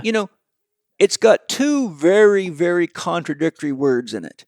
Politically Mm-hmm. correct. Right. Well, the old saying, how do you know when a politician's lying? Their lips are moving. Yeah. So when you put the word politically incorrect together, that's like oil and water. Yeah. Well, remember George Bush Sr. said, "Read my lips, no new taxes." And within 3-4 months of saying that statement, he raised the tax, it was an increase in tax, George Bush Sr. And so, so there's a lot of that. But as an artist and a musician and a poet, it makes you realize, like, the independent press, like our forefathers were huge on distributing and having the ability to print truth and distribute it to the people. Yeah. And so when you have big platforms like Google and Amazon and Facebook and Instagram and all these places covering, I mean, Amazon's even printing books, you know what I'm saying? Like they have this huge, ability. Which they control the content of. Right. And so, but when you get big platforms like Netflix editing artistic expression because people don't like it, you're getting into the First Amendment. You know what I'm saying? Like you're basically, it's so challenging for me because I think, like, when you have a hard copy of something and it goes out into the world, if people don't like it, it's like, well, there's millions of people or hundreds of thousands of people that now have this product and can listen to it in the state that the artist created it in, And I think that we as artists have lost our power, like in the sense of artists, musicians, poets, all these graphic artists, filmmakers. We have the tools and the ability to change consciousness and that expression.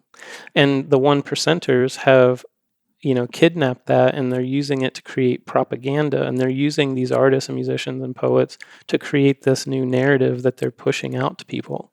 I'm going to post a challenge to you there, though. Okay. The question is, have we as artists, and I will say the artists, lost their powers and been kidnapped, or is a greater truth that they've sold it for money and given it away because they're trying to get somewhere fast instead of doing the work of love that you talked about? Right. Yeah, no, I could say that we definitely have sold out, but I think someone asked me one time, would you sell your company if some big company came along? And I said, this is an interesting question, because I said, I've been doing this company, Listening to Smile, for 7 years. Before that, I ran a nonprofit for 10 years. And before that, I ran 2 other companies. And I said, if you added all those companies together that got me to this point right here, you're talking over 20 years. And I said, so when people have had that bohemian lifestyle of, like, sticking to their heart, following it at all costs, and the toll that takes on a soul and an individual, it's the the hero's journey, you Mm-hmm. know?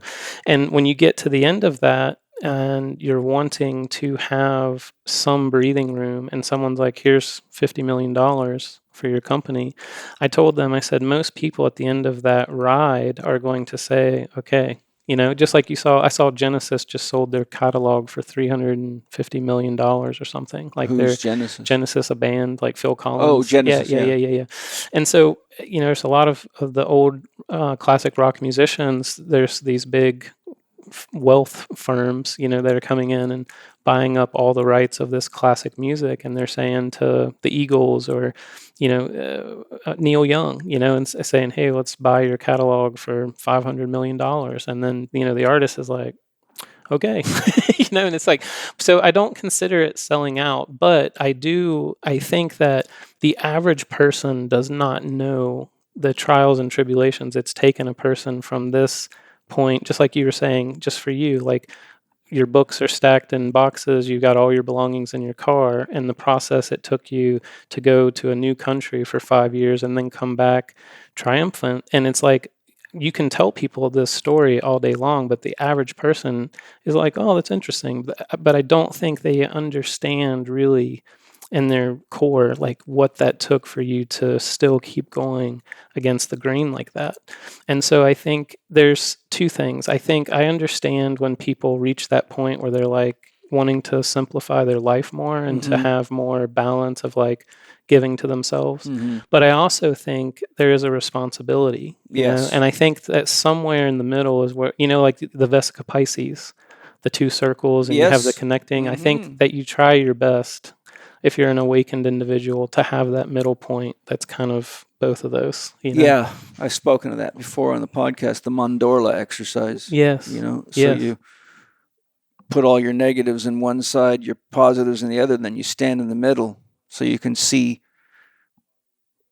the balance of the polarities. Right. And I think, you know, so it's money or struggle, you know, work for somebody else, lose freedom, work for myself, make less money, but have more freedom. Right. You know, stay committed to my wife, have sex in the closet, hide from God, you know, Right. Whatever it turns out to be. But yeah, you know, being in the middle is it's a high spiritual calling because it takes deep awareness to find the middle. Right. It's, you know, I tell people all the time, look, if you want to understand Taoism, I can give it to you in one sentence, not too much, not too little. But, you know, here I am 61 years old and I still have to really be conscious to find the middle. So some things are easier said than done. Right. But I think that the first step is you have to become aware of, you know, are you happy with what you're creating in your life? And is it something that you want to continue to do? And if it's not, then it's a better... Most people get comfortable with their discomfort and then just keep doing the same stuff. But when you get comfortable with discomfort, you also get become a real good petri dish for disease. Yeah. Because you're not paying attention to what your soul is telling you. You know, when the pain teacher shows up, it's very important to listen. Otherwise, you basically let that same energy be your guiding force, and it sure as hell is going to, you know, it's not going to make joy if it's creating unhappiness in you. We have to get involved in that. You were going to talk about the magician, and you know, you showed me a video clip of a guy. I can't remember his name. What was the guy's name? Alan Moore. He looked like a caveman. Yeah.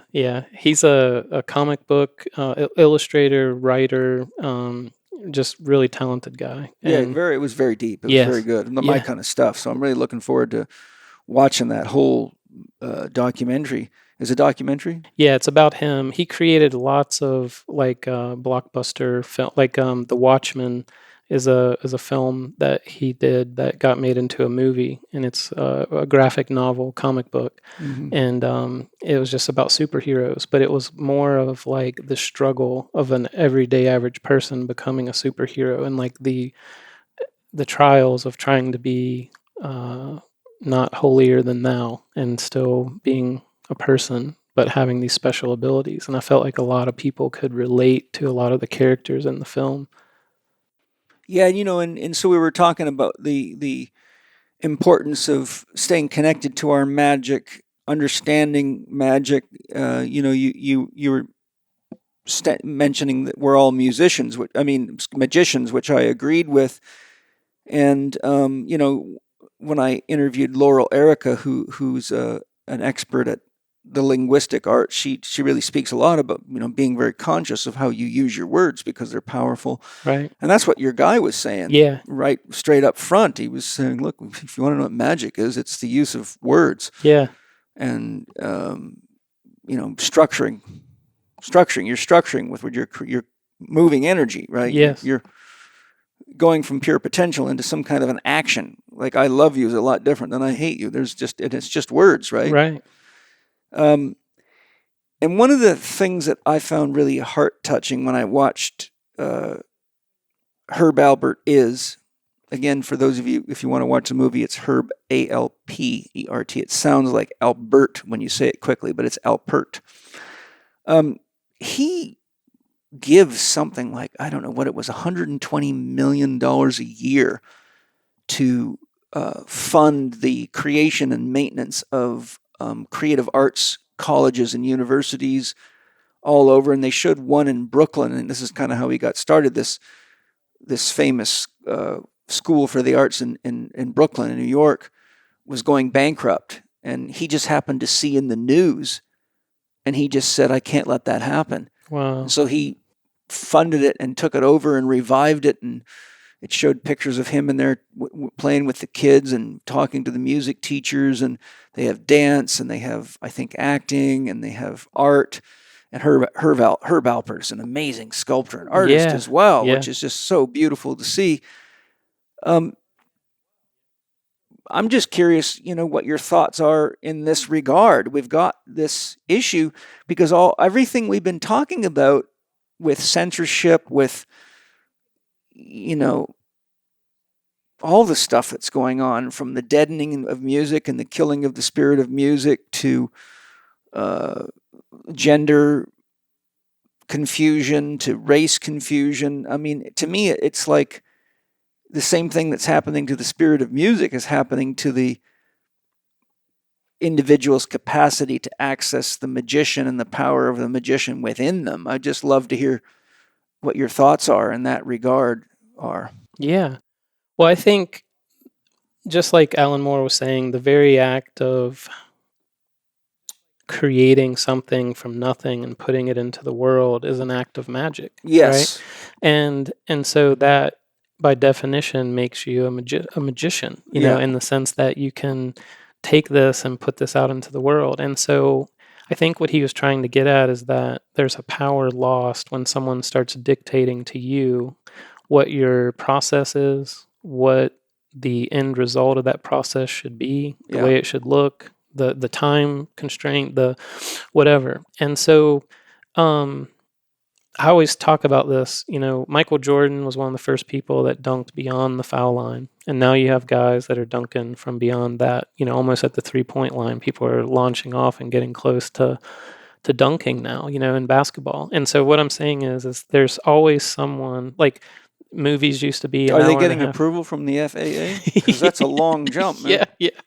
Yeah. So there's people that are just really taking it to new levels. You know what I'm saying? And it's like people are the body types. People are working out more. They're eating foods. The hormones are changing. Thank God. Right. And so, but at one point, movies used to be a set time, and then someone made a 3-hour long movie and pushed for it. Said, "No, this is my craft. I want it to come." And now 3-hour movies are more, prevalent in the world.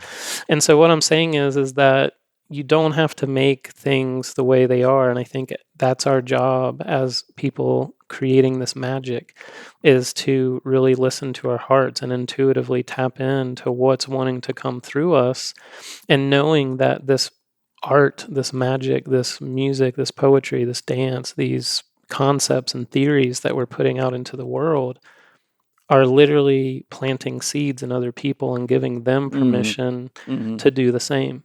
And I think that the reason that the governments want conformity and control of individuals into cookie cutters is because that's controllable. Mhm. That is something that they can manipulate and have power over. And the more so they're using their magic to kill ours. Exactly. Great idea. Yeah. Let's all just pay taxes so we can all turn into petrified wood and other words I won't use. I'm sure most of you are aware, even though you may not like the taste of organs, that organ meats are extremely important and good for you. And I've got great news for you. Paleo Valley makes an amazing grass-fed organ complex that's unique and better than anything I've ever found out there. So much better, I wanted you to hear right from Autumn Smith, its creator, exactly what you're going to get from their grass-fed organ complex. Autumn, get us informed on why we should be using your amazing organ complex. Okay, well, like you said, organ meats are nature's multivitamins. And when we use them, we feel this energy and this stamina. And most people don't like the flavor. So what we did was we took grass-fed and finished organs like liver and heart and kidney, and we just put them into capsules so that you can get all the benefits, the beautiful benefits of organ meats without actually having to taste them, without liver burps, of course. And they're just freeze-dried. So again, they're not processed heavily in any way whatsoever, and they are sourced from American farmers using regenerative agricultural practices. And all you have to do to try it out is go to our website at paleovalley.com. That's PALEOVALLEY.com. And you can use the code CHEK15, and that's lowercase CHEK 15. And I sincerely hope you love it.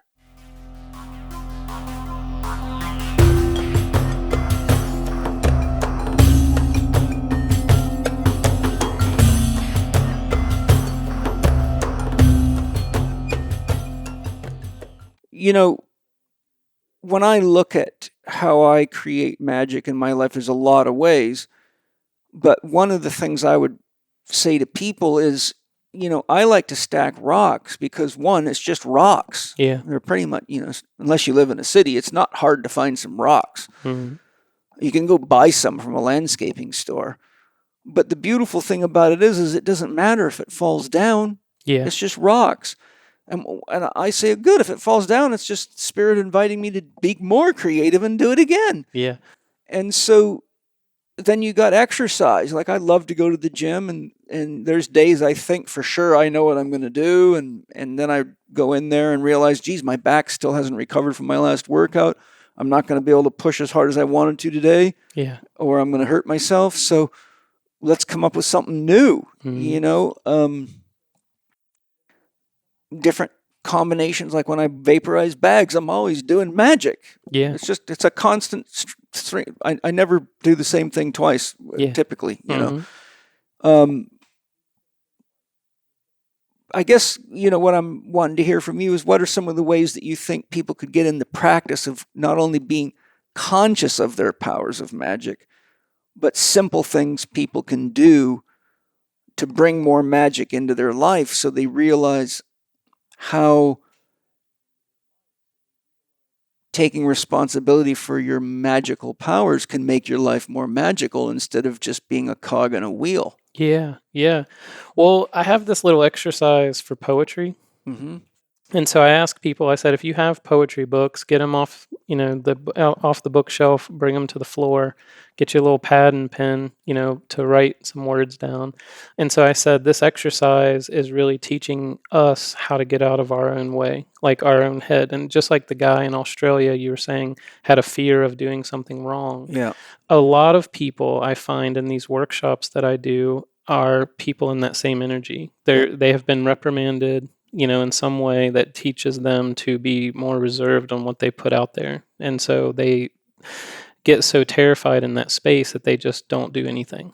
They don't put it out, or they talk themselves out of it. Mm-hmm. So this exercise for me is clearing that mindset and get you directly tapped into spirit. And eventually you won't have to use the exercise. It'll just be direct. Right? Yes.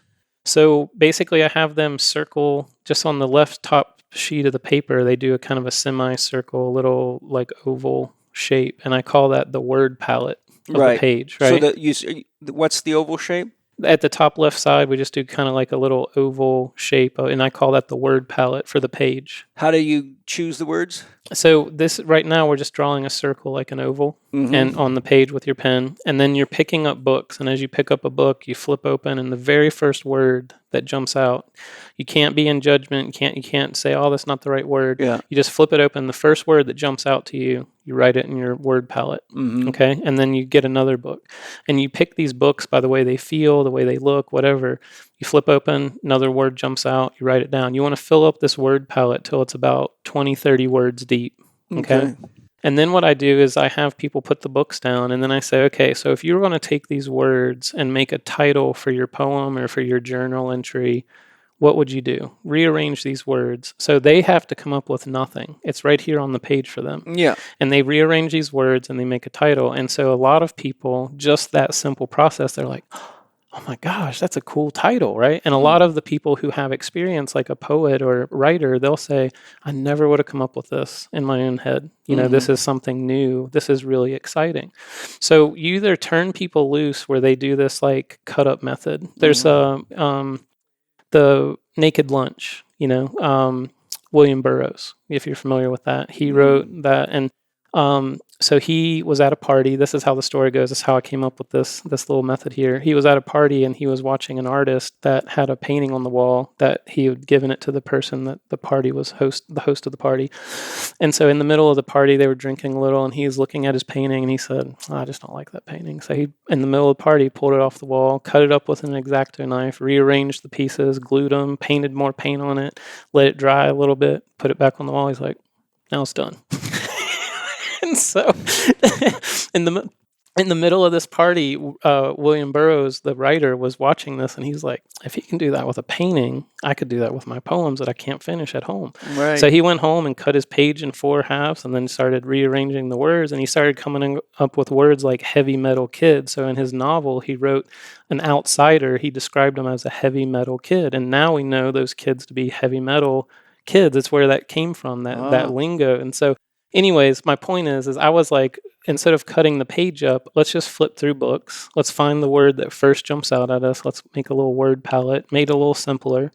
And then, have them come up with an entire poem that way, or the title sparks, if they have experience in writing, that title sparks something and they just start writing. And what I found was people sharing their poems at the end of these workshops. We'll put frequency music on in the background, just have instrumental music playing, just creates a really great energy in the room. And at the end, people were just tearful, crying, laughing. I can't believe I wrote this. People had never wrote poems before. They're writing poems.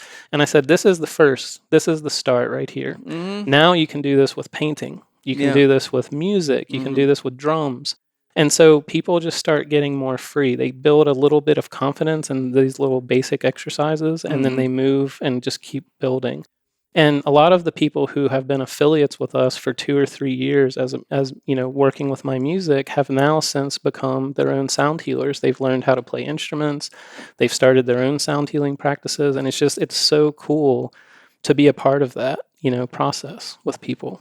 Yeah, that's amazing. I have a exercise I learned studying an art therapy book that I use for beginners because it's very easy. And I do it when I'm feeling tired, don't want to go through the work of doing, a technical piece where I have to, create geometry and measure, and because some of those can take me months to finish. Yeah. But sometimes I just want to have a little emotional release and a little play and sort of like a unbound play.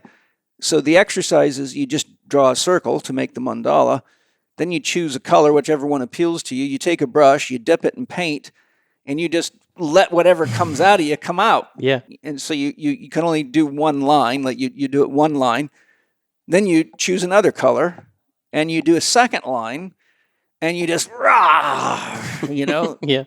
Then you look at it, and then you start filling it in. And it's all sorts of stuff comes out, where the lines cross and where the two colors come, and sometimes you fill it in, there's a dragon in there, or there's a lizard, or, something, your naked girlfriend, or, stuff that's in your unconscious, and you don't realize it's coming into your art. Yeah. But it's fun because I can do that with the kids, and they don't have to worry about, trying to make a tree look perfect or a bird look perfect. It's just totally a let it go. And I bring that up because there's a great simple way to practice magic. I mean, you can do it. There was a period, I worked with a very, very powerful shaman named Rowena Kreider, and did a 1-week course with her on the 9 Egyptian light bodies in her house in Colorado. She's passed away now, and I maintained contact with her for many years, and she was a consultant to me. But my first workshop with her, we had to do a mandala to as prerequisite work to get into the class, because she wanted to see it, because she was doing various types of analysis on us. And I'll tell you what, it split something open in me, man. I did thousands of mandalas after that. I would literally come home from work every day. I carried art supplies all over the world in suitcases. And every night I would do a mandala as my way to just celebrate the end of my day. And so my point is, it was as simple as just drawing a circle on a piece of paper. And oftentimes I was just doing these very simple, no mind artistic expressions. And I've got, probably 100 art books full of them. And when I look back through them, some of them to this day amaze me. I'm like, wow, that was just so easy and so fun. I just carried watercolor pens with me. Yeah. So point being is there's a great way to do magic. And the other thing too that's very fun, that brings your magic back, is like, I like to listen to music that I like, something that appeals to me. Yeah. And paint what the music's doing inside of me. Right. So whatever it is, like if it's watery music, I might paint a river, or if it's sunny music, I might paint a sun, or, whatever. No real intellectual planning, just sort of letting it unfold. So those are all, some of the ways that I work with the magician in me. Is there anything you want to add? I just think it's really crucial that people realize like how profound and deep lasting just having a consistent practice of that let go, like through the arts, whether it's poetry or painting or music. It's so powerful. And a lot of times when people are doing solo sessions with me, like personal frequency coaching, the first question I ask them is, how much do you listen to music? And they'll say like, well, sound healing. I'm like, no, just music in general. Like, and most of the people, I mean, I think we did it. It was like, at one point there was like 100 people, and we looked at all the 100, and it was like 80%, like 75, 80%. I can't remember. It was in that range of people that had just stopped listening to music altogether. Really? Yeah. I didn't even know you could live if you did that. I know. It's very strange to me as a musician. But yeah, there's a lot of people that would say like, I don't have time for that, or it doesn't interest me. I'm just in pain, or I don't. And I'm just like, wow. So that's the first thing I try to do is like, I tell people like, when you're listening to Bob Marley, at some point, everything's going to be all right. You know what I mean? Like, it's just real happy music. And I said, it's not just sound healing music. It's all of it, having joy, music, rhythm in your life on a consistent basis. Yeah. If anyone told me they didn't listen to music, I would say stop everything. Yeah. And put on some music. Or make some right away. Yeah. Music to me is the closest thing to the heartbeat of the soul. Yeah. I mean, you can tell a lot about who somebody is by the music that moves them. That's my observation. Yeah. I could literally say to someone, tell me your favorite music, in fact, and I would learn a lot about them. But one of the things that I found very interesting,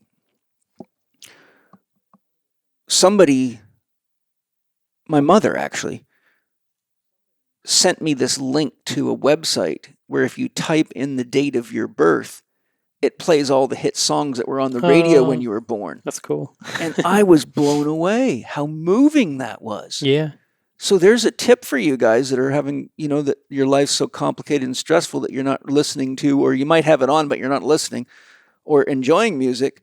Go search, just go on Google and type in hits for, I was born August 24th, 1961. So hits in August 1961, and listen to them. And it is incredibly moving. Yeah. Because that's what's in your unconscious. Yeah. That's the vibe that was in the milieu of life at that time. Right. Yeah. And I was amazed at how moving it was. Yeah. And I Yeah. think that's a great place to start, is just listen to the hit songs that were happening when you were born, and it'll tap into your soul. Yeah. Well, the movie Alive Inside, it's about the dementia, and they went around to Oh, right, with retirement homes. the music, the Yeah. piano, and they all started waking up. Yes, yeah, and it was music from the time period of their era. They started playing it, and it wasn't sound healing; it was just music, and it was waking them up. Yeah, that was really good. I like that documentary. So one of the things we were going to talk about is I'm going to reframe it a little bit. What do you think's going to happen if we don't? Two questions. What's going to happen if we don't start taking responsibility for our magician, our creativity, and how important it is to foster that in our children in a time when the children's psyches are really being wiped out? Yeah. Well, masks was the first introduction to that. Yes. My mom asked me this question recently. She said, if you could go back, as me, to teach you something differently than what we did as parents, what would that be? And I said, I think I would try to remove the limitation that was placed on me. And I said, I don't know if that was you as parents. I think it was society, but I was living in this bubble of a rural town, and I didn't know about the big wide world. I remember the very first Rumi poem I ever heard was called In the Arc of Your Mallet. As soon as I read it, I knew that I was different. You know what I mean? Yeah. In the Arc of Your Mallet was one of the most beautiful things I'd ever read. And when I took that in, I said, wherever this came from, I'm a part of that. Yeah. It was a resonance. I love Rumi. Yes. And so there's music that I heard in very similar ways. There's artwork that I saw for the first time. I remember Jean-Michel Basquiat is one of my favorite painters. And that's interesting you mentioned that, because I never knew who he was, and I saved a documentary about his life. Yeah. And it's on my watch list. Yeah. Now I'm going to watch it. Yeah, it's great. It's the child, the radiant child. I can't remember. Yeah. So it's really, really great stuff. But when I was in Pittsburgh, I went to the Warhol Museum, and I saw Warhol and Basquiat paintings in person for the first time, like live in person. And I was just so moved. They're so big and so full of life, and it was just so neat to see that. So I was telling my mom, if I would have been exposed, like for me, that was high school and almost out of high school and beyond into my life when I started getting into all that. If I would have been exposed to that in the beginning, I think I would have had less of a limitation, less fear. I would have been more inspired and more connected. But I grew up dyslexic. And so with dyslexia, I was told that I couldn't do things. I would never be like other people. I was put into this box, and there was this limit of just like, give up on stuff. You're not going to be like everyone else, you know? And I think that's what I was telling Mom. Thank God. Yeah. Yeah. I told Mom when I got exposed to Rumi and Jean-Michel and, all these bands and music, it just expanded, like, if they can do it, I can do it. And it gave me the ability to push past those limitations and to dream and to be hopeful. And I think if I would have had that more early on, who knows what would have happened. But I think it's, I ran a nonprofit for 10 years working with underserved kids with music and art. And the reason that I believed in that so much was how freeing it was for me. And I wanted to be able to provide that for the same people in a rural small town. And we did that. I went back to my hometown for a few months before I moved out to California, just to kind of regroup. And when I was at the grocery store one day, this woman came up to me and she goes, "Ian?" And I said, "Yeah." And she said, "You look really different." I said, "Thanks." And she's like, "I thought that was you." And so she said, my kid went to college. He struggled with his sexuality. He went to college and had a good life. He's got a real job. He's functioning in the world, and he's still playing music. And it was because of Homemade Genius, the nonprofit that I did. Oh, great! And it was just neat to have that echo come back, where you don't know a lot of those kids you work with. where they are in the world now. But it was just such a neat thing to have that and to know that that time period meant something, to some of those kids that we, worked with like that. But I hope, for their sake, that it helped remove some of that limitation for them. It's a very good question that your mother asked, Ian. If I heard you right, what would you recommend I had have done differently? Was that the question? Yeah, basically, yes. Okay, so here's what came to me. Mm-hmm. This is for all of you listening. Yeah.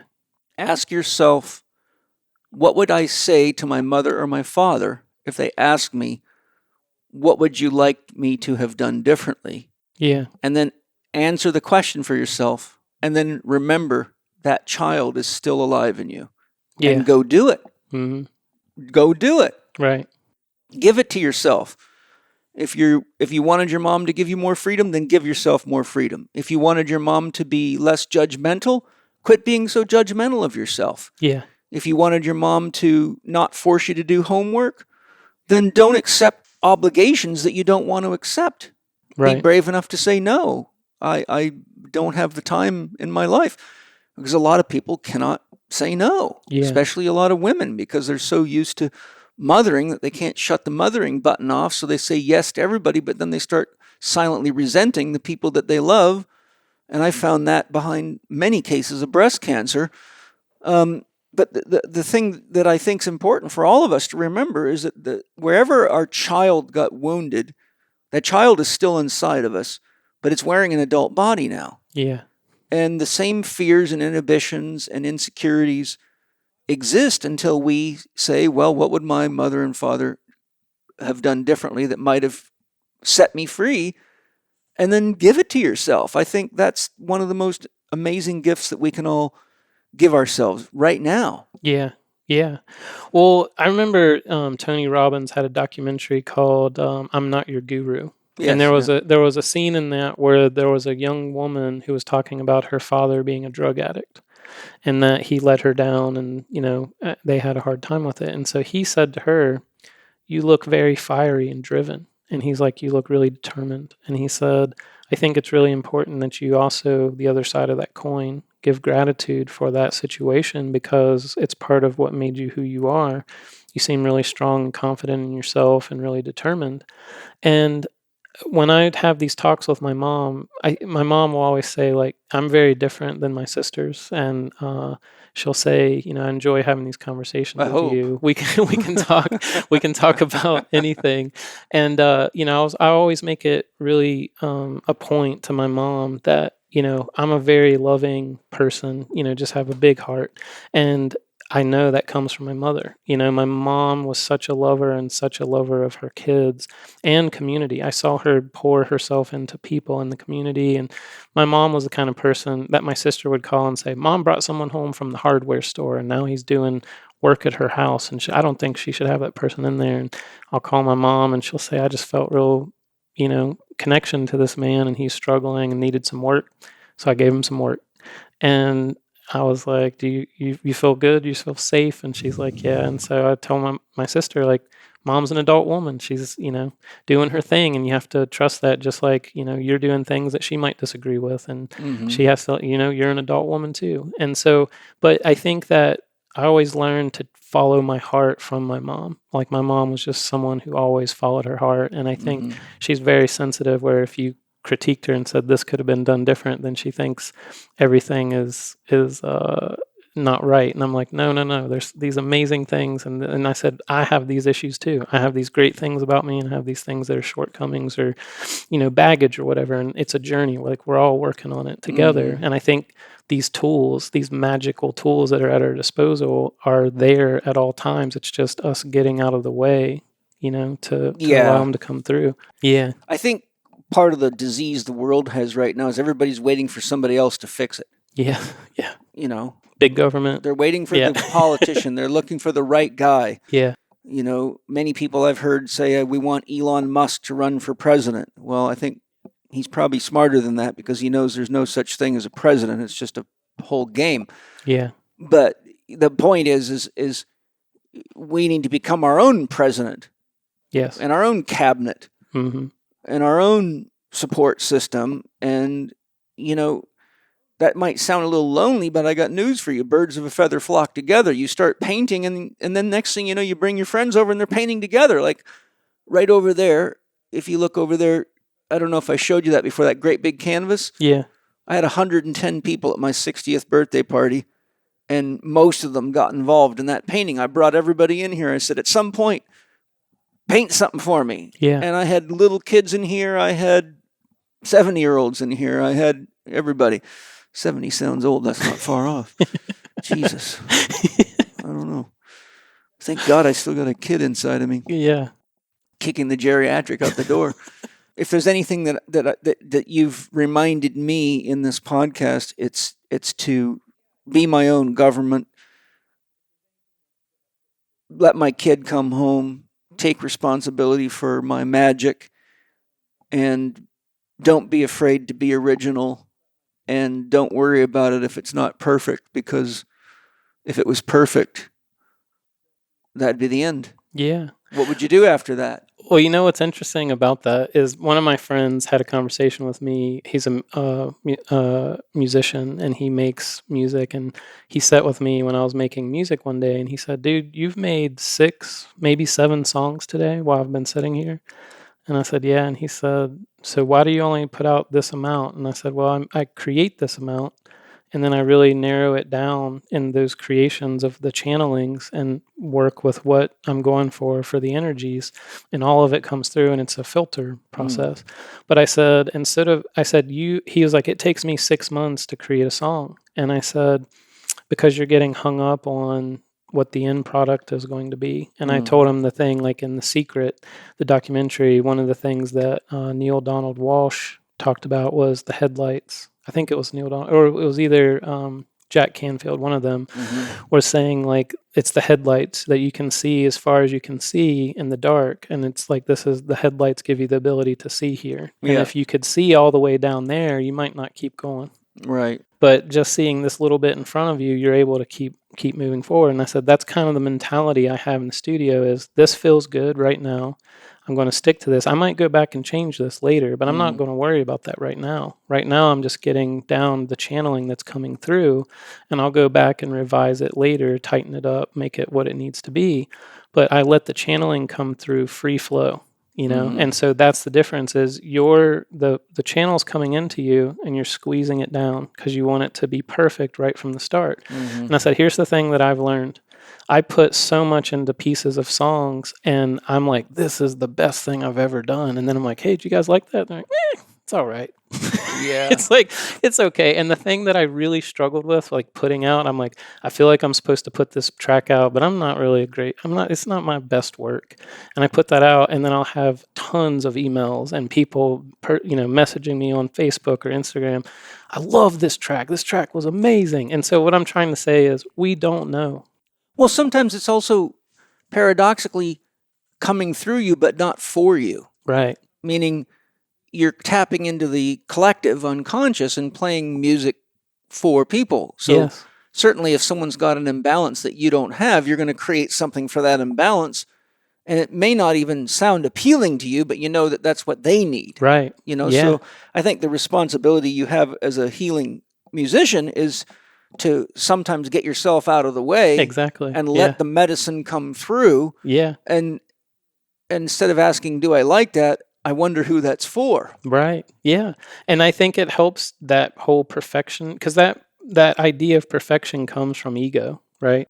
Yeah. Wanting to be loved and everyone to like everything that you're doing. And as a creator, like sometimes it's not about that. Sometimes it's about triggering people or inspiring people months later after they've heard a piece of music from you, you know? Yeah. Hi, everybody. I hope you're enjoying the show. I imagine you know that magnesium is one of the minerals that people in North America are the most deficient in, but it's an extremely important mineral to have in your diet regularly. And believe it or not, Bioptimizers has improved what was already well known to be the best magnesium formula out there called Magnesium Breakthrough.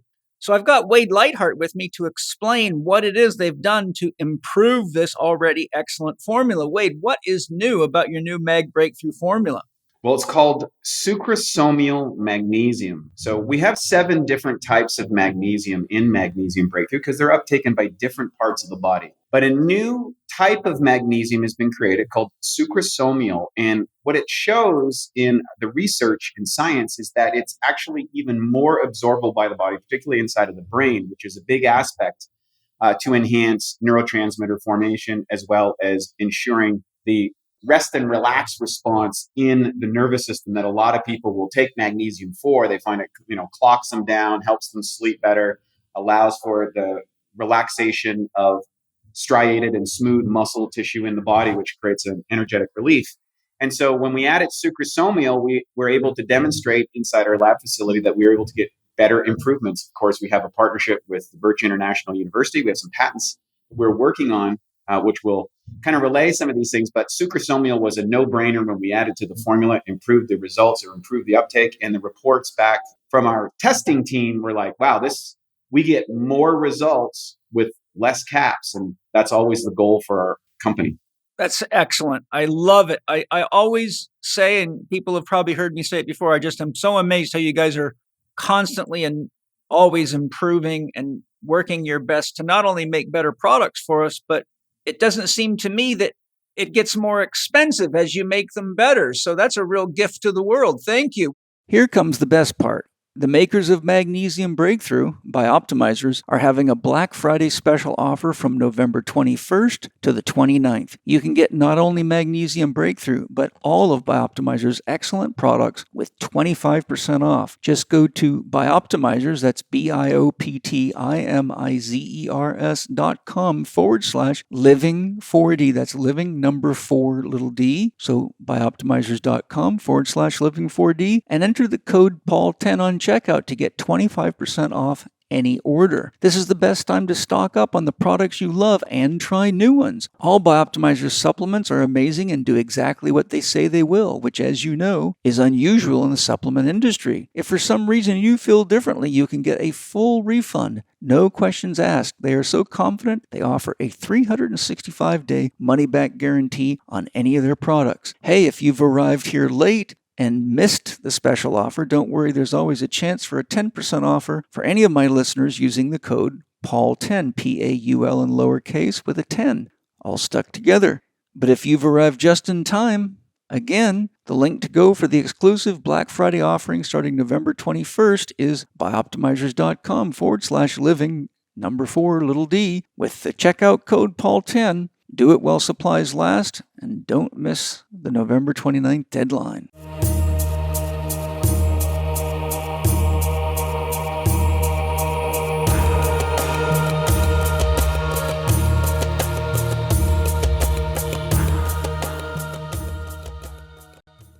You talk about the importance of being aware of and taking responsibility for our own individual frequency.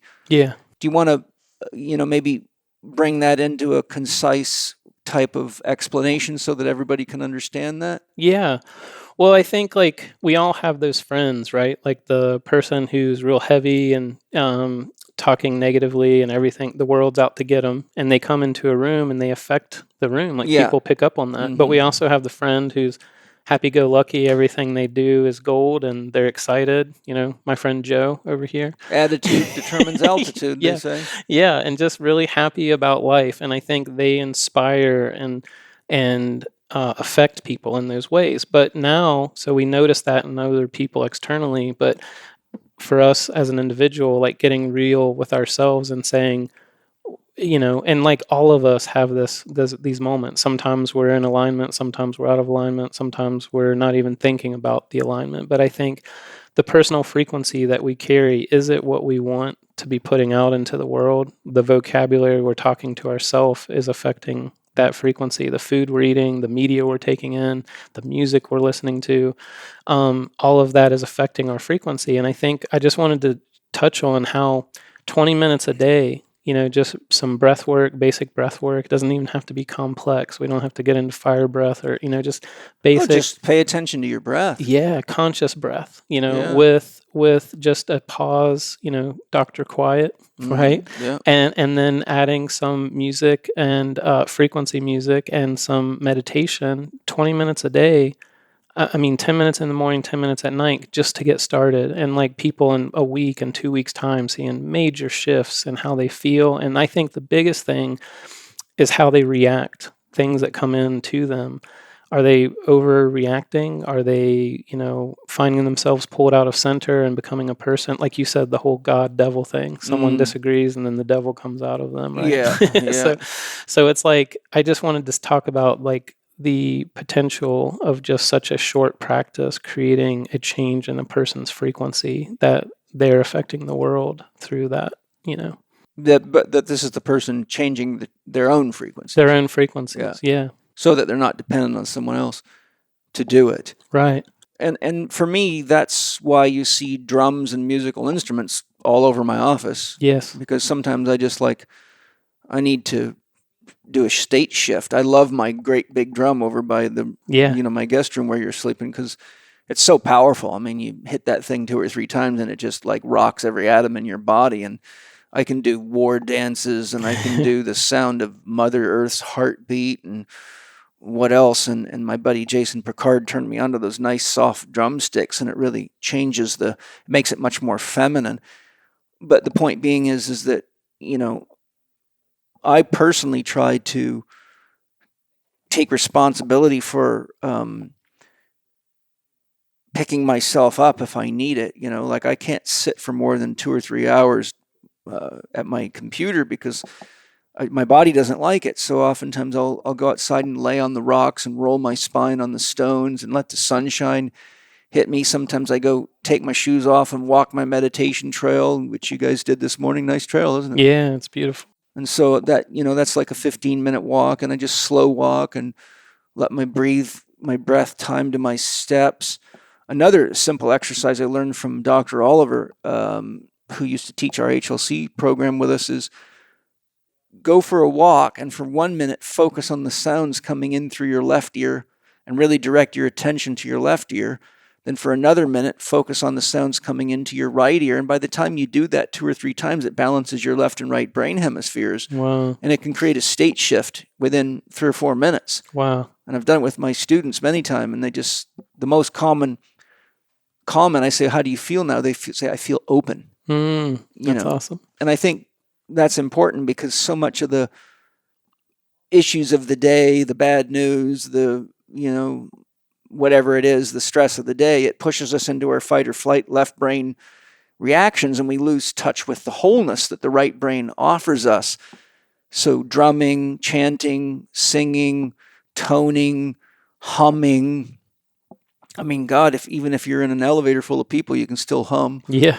And just these little things that are they seem insignificant, but they're not. They're really not. Right. And what's not insignificant is that if you're acting in your own best interest, not only is it good for you, but it's good for everybody that you're in a relationship with. Right. And by bringing your vibration up, you're inherently going to bring their vibration up because, everybody's affecting everybody else. There's no way around it. What is it that you're working on right now? Yeah, where's your passion at right now? Yeah, so I met your girlfriend, so yeah. I'll tell you what, man. Now that's the embodiment of God right there. Yeah, she's amazing.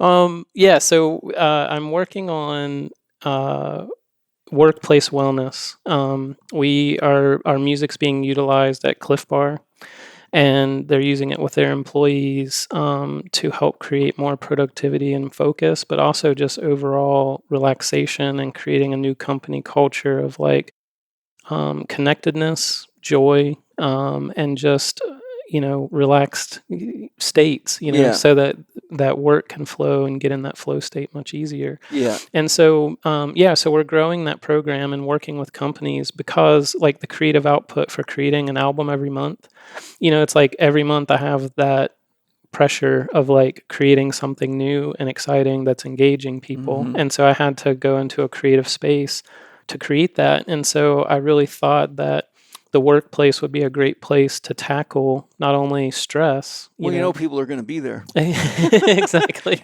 You're always going to get some action because everybody's people at work, or it's not work. Yeah, it's true.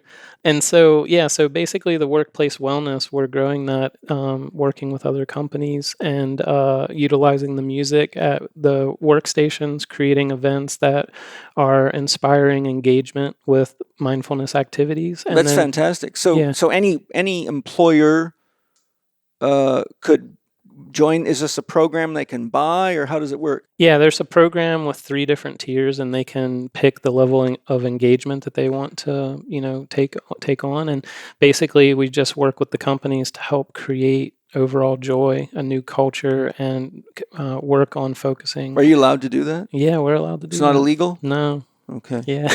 Because you might want to get as many contracts as you can, because they're trying to outlaw joy. Yeah. And freedom and sovereignty and art and music and dance and about everything else. So I'd say we better listen to Smile. I mean, I do mean listen to Smile, which, by the way, is the name of Ian's company, if you haven't picked that up yet. Yeah. Yeah, so the workplace wellness and then the personal frequency coaching, just like what we were talking about, working with individuals to learn and understand, have more knowledge around sound healing, working on creating custom tracks, like we did for Jason and several other people, creating custom tracks that really help those people with breakthroughs or stagnant energy.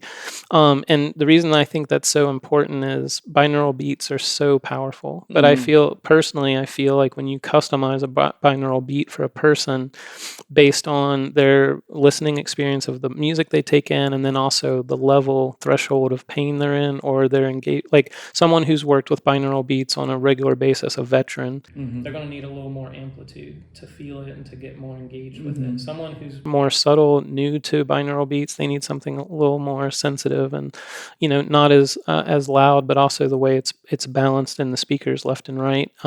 It's just a customized approach to that, and that's what the personal frequency coaching is. So those 2 things are the areas that I'm really passionate about right now. But we're growing. Our affiliate program is in 9 different countries now.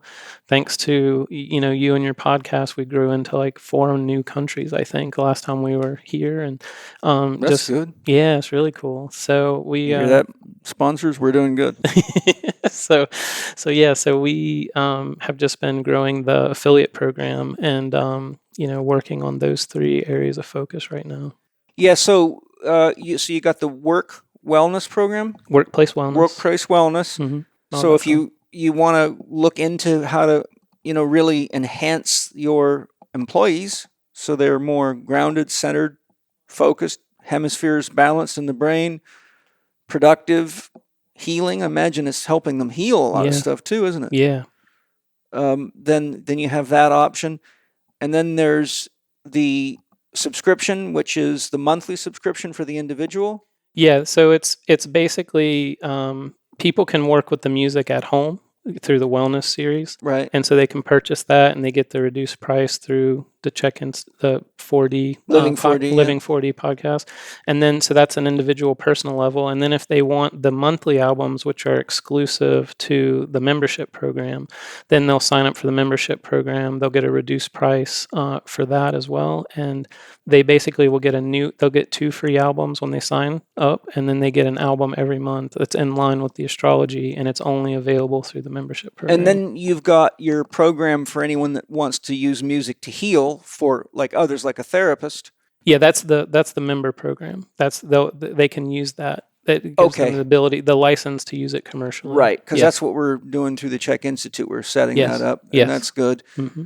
And for those of you that are in any of the healing arts, massage therapy, even personal training, all of them, right? Yeah.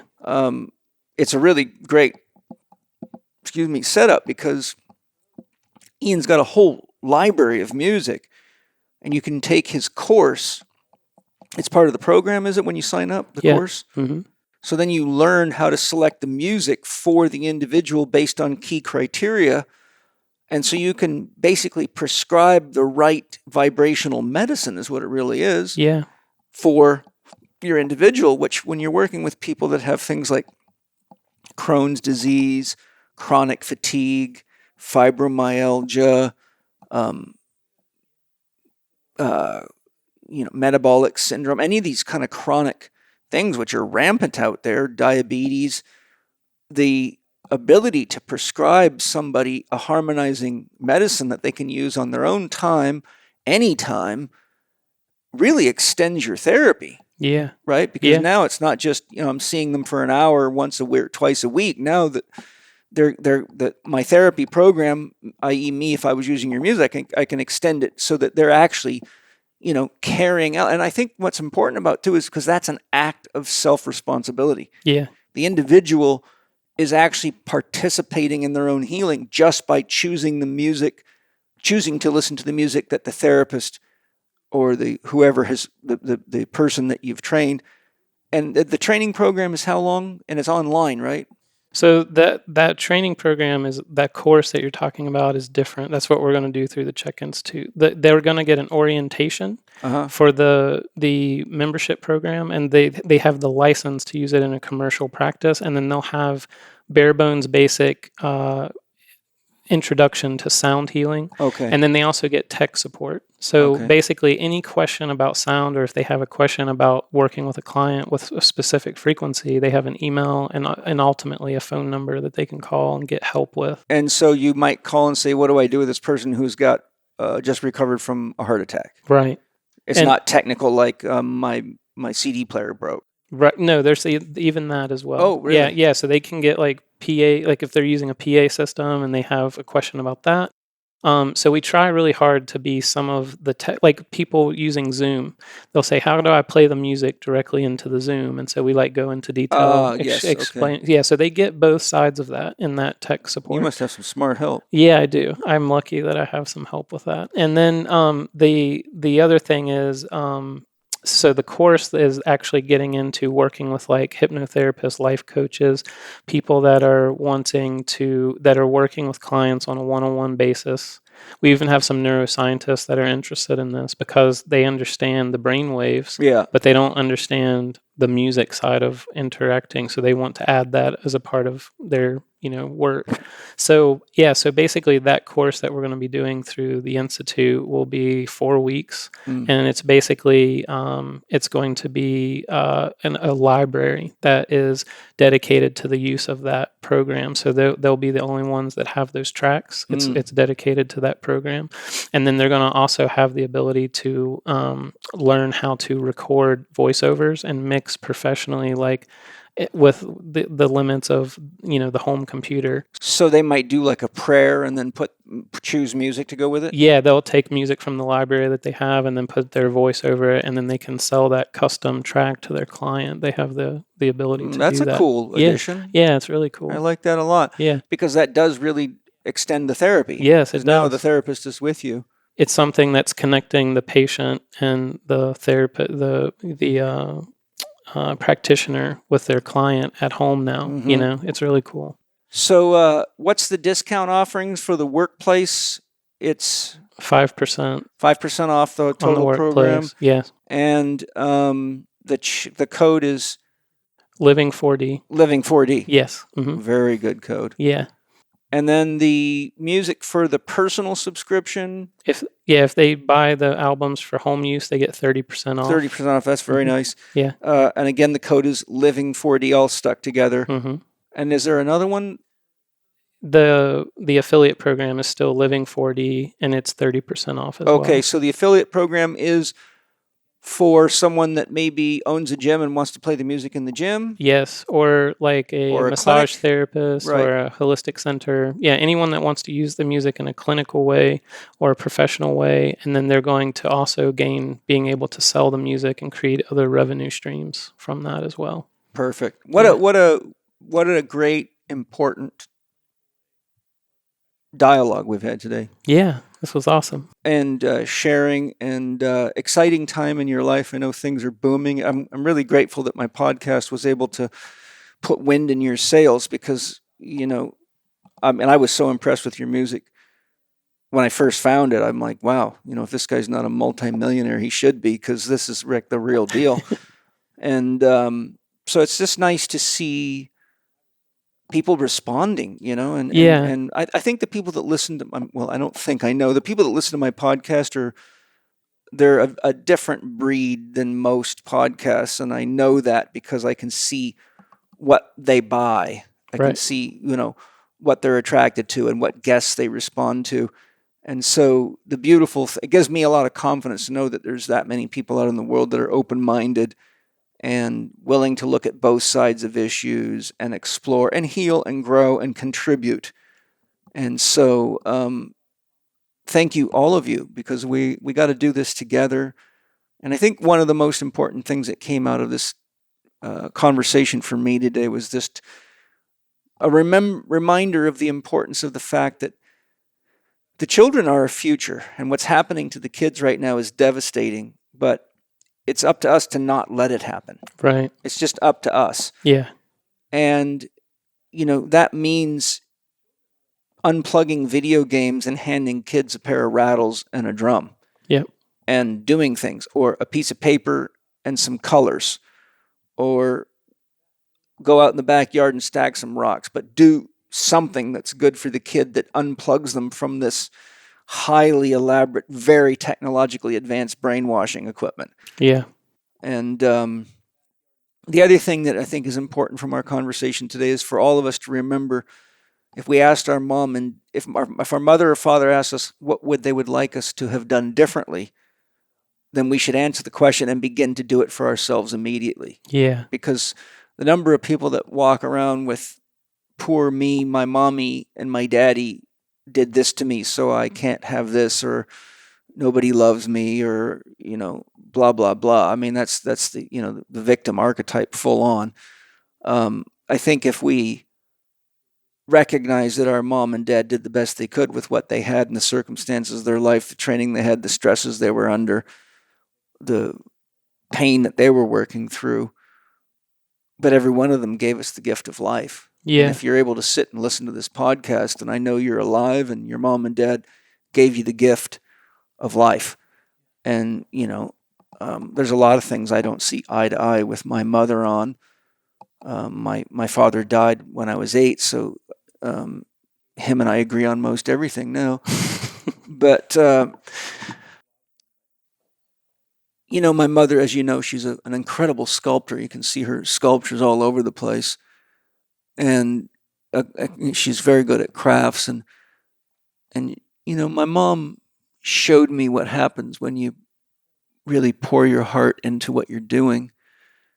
And she showed me that anything's possible, because, my God, if there's a woman that had one hell of a tough life, it was my mom.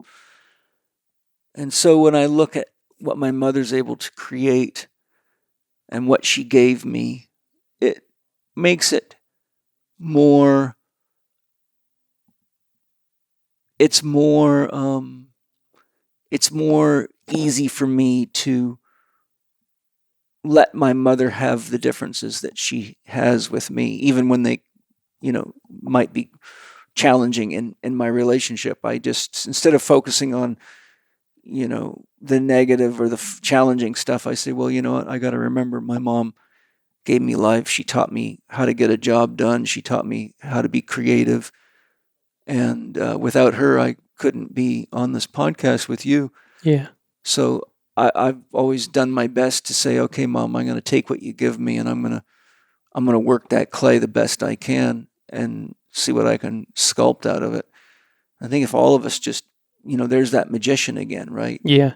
Don't worry about whether you're good enough or not with the clay. Start shaping the nose and put a smile on the face and put some cool ears on there and get rocking. And I'm sure that the kids will probably think it's just as fantastic as the little kid inside of you. So it's a matter of just getting involved in life. Really, people have to realize life is not a spectator sport. Yeah. It's like, we're all in it, and if you're not playing, then you're really just rotting. Yeah. I think it's time for us all to flower before the rotting gets too advanced. And I'm grateful for your music. I can tell you that. I love it. And I'm grateful for you. Thanks, man. And I'm grateful for the journey you've made, because, you've certainly gone through a lot of pain that really shaped your music. Yeah. And you know the old saying, how do you make a diamond? Pressure, pressure, pressure. So I think if a lot of us realize that the pressures in our life are actually opportunities to convert us from coal into something special, but we got to participate in it, right? Yeah. We're all diamonds. It's just we got to do some polishing. Mm-hmm. And telling yourself that you don't sound good when you sing or you don't sound good when you make music, that's not polishing. Right. That's giving up. Mm-hmm. I say dance and sing your heart away, you know. So thank you to all my sponsors, and thank you to all of you, and thank you to all the sponsors for making such amazingly high quality products and really going out of the way to make your businesses sustainable and contribute to harmony in the world, because that's critical. I wouldn't be involved in anybody that wasn't doing that. And I look forward to seeing you metaphorically, but sharing more with you next week. I'm always amazed at the cool people I get to do podcasts with and share and learn from and grow with. And so let's all go out in the world and celebrate the kids and be the magician, make some music. And if you haven't been getting enough exercise, then just dance in your car while you drive, man, because a lot of people thought I was having an epileptic seizure while I was driving down the road, buggy into something, you know, my whole car rocking around, you know. Like, I think I probably get everybody dancing. Anyhow, lots of love. See you next time. Thank you for listening to Living 4D with Paul Chek and today's guest, Ian Morris. You can find Ian and his music on Instagram and Facebook at Listening to Smile. Visit Ian's website, listeningtosmile.com, for special listener discounts off his music and programs using the promo code LIVING4D. Save 30% off digital albums and 30% off the special affiliate music program for health and wellness professionals that includes support, training, and new music each month. There is also the Listening to Smile workplace wellness programs where you can save 5% by using the code LIVING4D. Also available are personal frequency coaching sessions for your own customized sound healing experience. You can find Paul on Instagram and TikTok at paul.chek, on Twitter at paulchek, or on his YouTube podcast channel, youtube.com/living4d with Paul Chek. You can watch more on Paul's blog at paulcheksblog.com, or visit the Chek Institute site at chekinstitute.com to find Paul's e-learning courses, advanced training programs, and learn more about the Chek Academy. You can read the show notes and find links to the resources mentioned in this episode at chekinstitute.com/podcast. And if you enjoyed today's episode, please consider leaving us a 5-star rating and a warm review at the top of the show page on Spotify or at the bottom of the show page if you are listening on Apple Podcast.